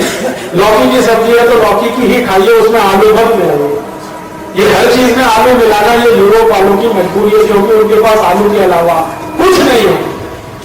हर चीज में आलू आलू आलू, आप मत करिए ये धंधा। बिना आलू के सब्जियां बनती हैं, बहुत स्वादिष्ट बनती है। और मिक्स मत करिए सब्जियों को कभी भी, आलू और टमाटर जैसे बना दिया, या पत्ता गोभी में हमने गाजर मिला दिया, या फूल गोभी में गाजर मिला दिया, या मटर फूल गोभी और गाजर एक साथ बना दिया। ये अलग अलग करिए, एक सब्जी एक ही खाइए एक बार। और नियम इसका इतना माइक्रो लेवल का है कि आपने भोजन करना शुरू किया, आपके पास 3 सब्जियां हैं, तीनों सेपरेट है। मान लो एक लौकी की सब्जी है, एक कद्दू की सब्जी है, एक टमाटर की, तीनों अलग अलग है। तो पहले एक सब्जी खत्म करिए पूरी, फिर दूसरी कटोरी की सब्जी खत्म करिए पूरी, फिर तीसरी। ये नहीं एक दस्ता एक सब्जी से खाया, दूसरा दूसरी से खा लिया, तीसरा तीसरी से। ये जो गाड़ी है ना, गियर वाली नहीं है, गियर बदलता नहीं है इसमें जल्दी है। एक बार जो चल पड़ी वैसे ही चलती है। तो एक बार पूरी सब्जी खत्म करिए, फिर दूसरी खाइए, फिर तीसरी खाइए। और सलाद का भी ये नियम है कि मिक्स सलाद मत खाइए। आपको खाना है तो खीरा खाइए, भरपेट खाइए, ककड़ी खाइए, भरपेट खाइए, गाजर खानी है भरपेट खाइए, जो खाना है भरपेट खा लीजिए आप, उसमें कोई तकलीफ नहीं है। ये मिला मिला के ये ठीक, नहीं तो शरीर को बहुत तकलीफ आती। तो क्या खाना है ये ध्यान रखना है, किसके साथ क्या खाना है ये भी बहुत महत्व का है, जिसे भी ध्यान रखना है। कैसे खाना है थोड़ी थोड़ी कुछ बातें बता दिए। और अंत में जो मैं बताने जा रहा हूं वो ये कि आपके रसोई में जो कुछ है मैं ध्यान देके आपको समझाना चाहता हूं कि सब मेडिसिन आपके पास है, ऐसी कोई चीज नहीं है जो औषधि नहीं है। हम उसका उपयोग करें औषधीय रूप में। तो आप बोलेंगे जी क्या क्या है। एक बार मैंने रसोई घर की सूची बनाई तो मैंने देखा कि उसमें 108 दवाएं, गरीब से गरीब घर के रसोई में भी 108 दवाएं। आपको उनका महत्व मालूम हो तो कि किसमें क्या करें। अब वैसे हम सब रसोई में मसाले इस्तेमाल करते ही हैं, वो वास्तव में सभी औषधियां हैं, उनके दूसरे स्वरूप भी हैं उपयोग करने के, वो मैं आपसे कहना चाहता हूं। आपकी रसोई में एक बहुत अच्छी सुंदर दवा है, उसका नाम है मेथी का दाना। मेथी का दाना बहुत ही सुंदर, बहुत अद्भुत। आपके शरीर में वात, पित्त और कफ 3 असंतुलन है आयुर्वेद के हिसाब से। तो वात और कफ, ये जो 2 असंतुलन है ना, सबसे अच्छे तरीके से ठीक करने की ताकत मेथी के दाने है। वात और कफ, वात के जितने असंतुलन है, जैसे घुटने दर्द कर रहे हैं, एड़ी दर्द कर रही है, कमर दर्द कर रही है, कंधे दर्द कर रहे हैं, सभी जॉइंट्स में आपको पेन हो रहा है, संधिवात हो गया है, अर्थराइटिस हो गया, रूमेटॉइड अर्थराइटिस हो गया, ऑस्टियोआर्थराइटिस हो गया, ये सब रोग मेथी दाने से ठीक होते हैं। मेथी दाने का अच्छा उपयोग करिए। अगर आपको वात की तकलीफ है तो मेथी दाना जरूर लीजिए, नहीं है तो मत लीजिए, है तो जरूर लीजिए। वात की कोई भी तकलीफ है, मेथी दाना लेने के कई तरीके हैं। मेथी दाने का पाउडर बना के फंकी रूप में ले सकते हैं, लेकिन सबसे अच्छा तरीका है उसको पानी में डाल दीजिए, दाने को रात भर रखा रहने दीजिए, सवेरे उठ के पानी को पी लीजिए, पीछे से दाना चबा के खा लीजिए। फिर आप देखिए कि 2 से 2.5 महीने के अंदर आपके वात की सब तकलीफें आपको लगेगा कि खत्म हो गया। और वात के साथ कफ, कफ के जितने भी रोग हैं उसमें भी ये बहुत अद्भुत काम करता है मेथी का दाना। कफ के रोग क्या हैं? आपको बहुत मोटापा हो गया, जरूरत से ज्यादा आपका वजन बढ़ गया, ये कफ की तकलीफ है, मेथी दाने से बिल्कुल ठीक होती है। वजन अगर बढ़ा हुआ है तो 3-3.5 महीने मेथी दाना खा लीजिए। 1 चम्मच दाना 1 गिलास पानी में रात को डालिए, दाना चबा के खाइए, पीछे से पानी पी लीजिए। 3-3.25 महीने में देखेंगे आपका वजन कम होना, और 3-3.25 महीने में नॉर्मल कर देता, सामान्य रूप से जितना होना चाहिए वहां आ जाएगा, बिना किसी और दूसरी तकलीफ नहीं। कफ के और वात के और भी कई रोग हैं, उनमें से एक है कोलेस्ट्रॉल बढ़ गया, ट्राइग्लिसराइड्स बढ़ गया। डॉक्टर बोलता है कभी भी हार्ट अटैक आ सकता है, जल्दी से ऑपरेशन करा लो, एंजियोप्लास्टी करा लो। आपकी ताकत नहीं है, पैसे नहीं ऑपरेशन कराने के, तो सीधे आप मेथी दाना खाना शुरू कर दीजिए। 3-3.5 महीने में आपका VLDL LDL दोनों ठीक करेगा, HDL को बढ़ा देगा। रक्त के जितने भी दूषण हैं, खून की खराबी के जितने भी रोग हैं, सब मेथी दाने में कवर होते हैं। तो बहुत अच्छी दवा है, इसको घर में रखिए। दूसरी ऐसी ही एक दवा है, पित्त के बहुत रोग बढ़े हुए हैं आपके, तो वात और कफ का तो मैंने बता दिया, अब पित्त पे आ जाए। मैं आपको एक बात ध्यान से बताना चाहता हूं, आप जरूर सुन लीजिएगा। जिनको पित्त की तकलीफ बहुत ज्यादा है वो मेथी दाना ना खाएं, नहीं तो बढ़ सकता है। पित्त की तकलीफ जिनको है वो मेथी दाना ना खाएं। तो फिर आप बोलोगे पित्त वालों को क्या? पित्त वालों को मेथी दाने के ही इक्विवेलेंट एक औषधि है त्रिफला चूर्ण, बहुत अच्छा है, अद्भुत है। करके देखिए कभी त्रिफला चूर्ण का कर्म होता है, लगातार थोड़े दिन त्रिफला चूर्ण खाइए, अद्भुत परिणाम आपको दिखेगा। आपको लगेगा कि आप 10 साल कम उम्र के आ गए, माने उम्र आपको ऐसा लगेगा कि कम हो रहे हैं, एनर्जी बढ़ रही है। 70 साल के आप बूढ़े हैं, आपको लगेगा कि अब तो मैं 60 साल का हूं, 60 साल वाले को लगेगा मैं 50 साल। और आजकल एक शब्द चल गया है ना, एंटीऑक्सीडेंट एंटीऑक्सीडेंट एंटीऑक्सीडेंट। त्रिफला चूर्ण से बड़ा कोई एंटीऑक्सीडेंट नहीं दुनिया, कोई नहीं, इससे बड़ा। तो आप ये खाइए। त्रिफला चूर्ण के खाने का नियम ये है कि आप इसको अगर गुड़ के साथ मिला के खाएंगे तो अच्छा रहेगा, अकेला खाएंगे तो शरीर में आदत पड़ जाती है, फिर तो बिना त्रिफला चूर्ण खाए अच्छा ही नहीं लगता। तो वो आदत मत डालिए, क्योंकि ये मेडिसिन है, भोजन नहीं। ध्यान इस बात का रखना, आदत नहीं पड़नी चाहिए त्रिफला चूर्ण की। जैसे बीड़ी पियो, सिगरेट पियो तो आदत पड़ जाती है, ऐसे त्रिफला चूर्ण की आदत पड़ने की बहुत संभावना रहती है। तो इसकी आदत ना पड़े, इसके लिए एक सावधानी रखिए कि थोड़ा गुड़ मिला के खाइए, शहद मिला के थोड़ा सा खाइए। अगर शहद है आपके पास प्योर तो त्रिफला चूर्ण में शहद मिलाइए, शहद नहीं है तो गुड़ मिलाइए, गुड़ मिला के खाइए, बहुत अद्भुत है। मैंने अभी एक ऐसे पेशेंट को ठीक किया है, भाभा इंस्टीट्यूट ऑफ, ये जो भाभा एटॉमिक रिसर्च सेंटर के एक साइंटिस्ट ने परमाणु संधि उस विषय पर व्याख्यान था। तो व्याख्यान खत्म होने के बाद उन्होंने मुझे धीमे से पूछा, राजीव भाई मेरे शरीर में कुछ तकलीफ है। मैंने पूछा क्या? तो वो अंदर ले गए, शर्ट उतारा, पैंट उतारा, तो मैंने देखा जगह जगह घाव थे, खून टपकता था उसमें से। कब से है? तो उनका बहुत समय हो गया, बहुत इलाज किया, ठीक ही नहीं हो रहा है, क्या करूं क्या नहीं करूं। तो मैंने उनसे कहा ये ठीक तो हो जाएगा। तो उनको लगा कि मैं उनको झूठ बोल रहा हूँ या ऐसे ही उल्लू बना रहा हूँ। तो उनका देखिए मुझे झूठ बोलने की जरूरत नहीं, मैं साइंटिस्ट हूँ, आप अगर बता दो कि ये नहीं होने वाला तो भी मुझे कोई गम नहीं। मैंने कहा मैं आपसे गंभीरता से कह रहा हूँ, विनम्रता पूर्वक कह रहा हूँ कि ये ठीक हो जाएगा, क्या करूं? मैंने कहा आप सिर्फ त्रिफला चूर्ण खाओ और कुछ नहीं खाओ, शहद में मिला के खाओ। तो 2 चम्मच त्रिफला चूर्ण उन्होंने शुरू किया, 1 चम्मच शहद 2 चम्मच त्रिफला चूर्ण सवेरे सवेरे चाटते थे। आज उनको करीब 6.5-7 महीना हुआ है, वो सब घाव उनके भर गए, रेडिएशन से हुए घाव भर गए। त्रिफला चूर्ण की ये ताकत है। अब मैंने त्रिफला चूर्ण पर ये जो काम हुआ ना, इसको भेजा है दुनिया की सबसे प्रतिष्ठित पत्रिका है लैंसेट, उसमें भेजा है छपने के लिए कि त्रिफला चूर्ण की ये ताकत है। तो उनका चिट्ठी आ गया है कि हम आपका ये लेख छापने वाले हैं, थोड़े दिन में छपेगा, लंदन से निकलती है लैंसेट। और डॉक्टर जितने हैं दुनिया के, चिकित्सा वर्ल्ड की, जगत की ये सबसे प्रतिष्ठित पत्रिका है, उसमें त्रिफला चूर्ण पर छपेगा कि ये असर है। रेडिएशन का कोई भी मरीज किसी भी दवा से ठीक होता नहीं है, वो त्रिफला चूर्ण ने ठीक किया। ऐसी ताकत है त्रिफला चूर्ण। तो आप रखिए अपने घर में, इसका उपयोग करें। ऐसे एक तीसरी जी, पानी पीना चाहिए या गर्म पानी या सादा पानी? हल्का गुनगुना पानी पीना चाहिए। आपके मुंह का जितना टेम्परेचर है उतना गर्म पानी, ठंडा भी नहीं बहुत गर्म भी नहीं। मुंह का टेम्परेचर आप देखोगे तो 37-38 डिग्री सेंटीग्रेड के आसपास है, उतना ही गर्म पानी पीजिए। और पानी इतना पीजिए कि वो गले के नीचे उतर जाए, ज्यादा नहीं जी। सवेरे खाएंगे आप तो इसका असर बहुत बढ़िया है। रात को अगर आप त्रिफला खाएं तो दिक्कत नहीं है, लेकिन रात में खाया हुआ त्रिफला एक ही परिणाम देता है, पेट साफ करता है। क्या गुड़ मिलाइए ना, मेरी गारंटी पे। हाँ, शुगर वाले को गुड़ मिला के खाइए, शक्कर नहीं, गुड़ थोड़ा सा। 2 चम्मच त्रिफला चूर्ण है ना, आधा चम्मच गुड़ मिला लीजिए, मामूली मीठा रहे, जरूर खाइए। सुबह खाइए माता जी, रात को खाएंगी तो सिर्फ पेट साफ करेगा, सुबह खाएंगे तो इसके औषधीय गुण बहुत ज्यादा है, सुबह खाने।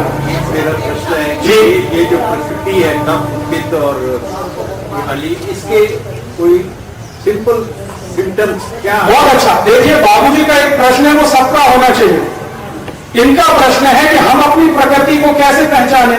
हमारी वात प्रकृति है, हमारी कफ प्रकृति है, हमारी पित्त प्रकृति है, हम इसको कैसे पहचाने? तो इसके लिए सरल सरल सूत्र सिम्टम्स वाले लिख दिए हैं, उसकी एक किताब छपा दिया है, वो किताब यहाँ है, आप ले जाइए, उसको आराम से कभी भी बैठ के ध्यान से पढ़िए और दूसरों को भी पढ़ाइए। मैं थोड़ा आगे बढ़ता हूं। रसोई में एक अद्भुत चीज और है आपके पास। ये किताब का नाम है स्वावलंबी चिकित्सा, उसमें सारे सिम्टम्स हैं। और एक है अहिंसक चिकित्सा, उसमें भी है। ये तीसरी एक ऐसी औषधि आपके घर में है जिसको आप जरूर इस्तेमाल करिए। मैंने उसके बहुत अच्छे परिणाम देखे हैं। चूना, चूना चूना वो पान में लगा के खाते हैं चूना। कई कई रोग में मैंने इसके परिणाम देखे, छोटे बच्चों से लेकर बड़ों तक। मेरे पास अक्सर बहुत सारे लोग आते हैं चिकित्सा के लिए, परामर्श लेने के लिए। मैं निःशुल्क चिकित्सा करता हूँ, निःशुल्क परामर्श देता हूँ, क्योंकि मैंने इसको व्यवसाय नहीं बनाया, मेरे स्वामी से सुखा ये करता हूँ। तो छोटे छोटे बच्चों के बहुत सारे प्रश्न मेरे पास आते हैं। बच्चे हैं, लंबाई नहीं बढ़ती, हम बहुत अच्छा खाना खिलाते हैं, ताकत नहीं आती, वजन नहीं बढ़ता, इनकी बुद्धि कम है, स्मरण शक्ति कम है, जल्दी भूल जाते हैं, कुछ याद नहीं रहता है। ऐसे बहुत सारे प्रश्न आते हैं। मैं सब माताओं को एक ही बात बोलता हूं, इन बच्चों को चूना खिलाओ। चूना कैसे खिलाएं? दही में मिला के खिला दो, मट्ठे में मिला के खिला दो। कितना? 1 गिलास अगर मट्ठा है तो 1 ग्राम चूना, बहुत मामूली सा, 1 ग्राम इतना ही होता है। तो 1 गिलास दही का मट्ठा, 1 ग्राम चूना। दही 100 ग्राम ले लो, 1 ग्राम चूना। और सबसे अच्छा है गन्ने का रस, गन्ने के रस में मिला के पिला दो चूना। गन्ने का रस थोड़े दिन मिलेगा, 3-4 महीने, तो संतरे के रस में पिलाओ, मौसमी के रस में पिलाओ, अनन्नास के रस में पिलाओ, चूना खिलाओ छोटे बच्चे रोज सुबह सुबह खाली पेट। 12 महीने चूना हमेशा मिलता है, चूना हमेशा मिलता है। पानी बना के हाँ, बता। अभी इनका प्रश्न बहुत स्पेसिफिक है। चूने को हम 2 तरीके से खा सकते हैं। आप चूना ले आओ बाजार से, जो पान की दुकान में मिलता है, इसको मिट्टी के घड़े में डाल दो, ऊपर से पानी डाल दो, थोड़ी देर में क्या होगा कि ये चूना नीचे बैठ जाएगा, पानी ऊपर आ जाएगा। तो ये जो ऊपर का पानी है ये चूने से भी ज्यादा कीमती है। पानी, चूने का पानी, इसका असर चूने से भी ज्यादा आता है। तो अगर आप ये पानी पिलाते हैं तो ये सबसे अच्छा है, नहीं तो चूना पिला दो। हाँ, अगर आप चूना लाए हैं तो इसमें अनुपात 1 और 10 का रखिए। 100 ग्राम अगर चूना है तो 1 लीटर पानी डाल के छोड़ दीजिए। 100 ग्राम हाँ, 150 ग्राम तक 1 लीटर छोड़ सकते हैं, बहुत मैक्सिमम 200 ग्राम। तो पानी डाल के छोड़ दीजिए। थोड़ी देर में देखेंगे आप, 1 दिन बाद, 1.5 दिन बाद, कि पानी अपने आप कम हो गया।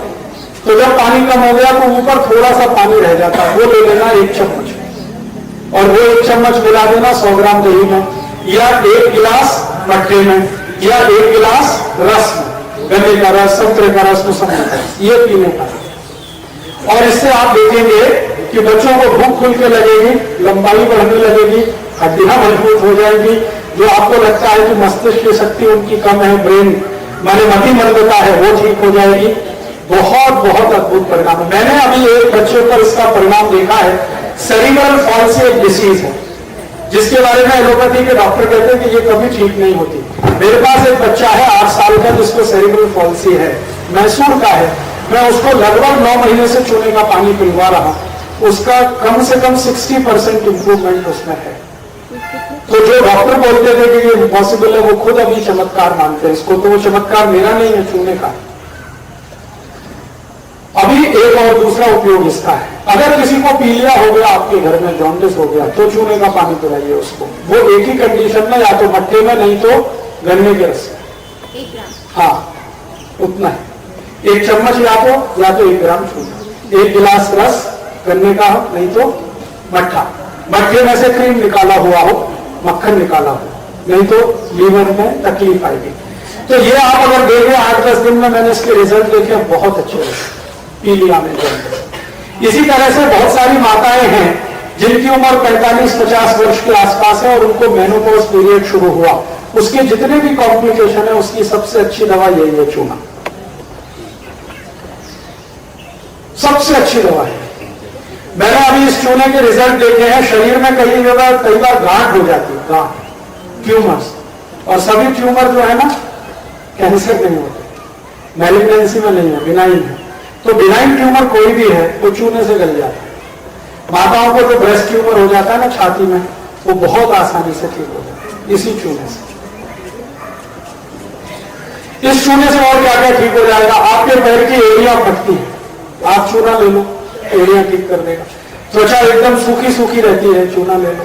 मैंने अभी कुछ मरीज ऐसे देखे जिनको भयंकर एनीमिया था, हीमोग्लोबिन कम है, रक्त नहीं बनता, ठीक से नहीं बनता, उनको चूना दे दो, अद्भुत काम करता है।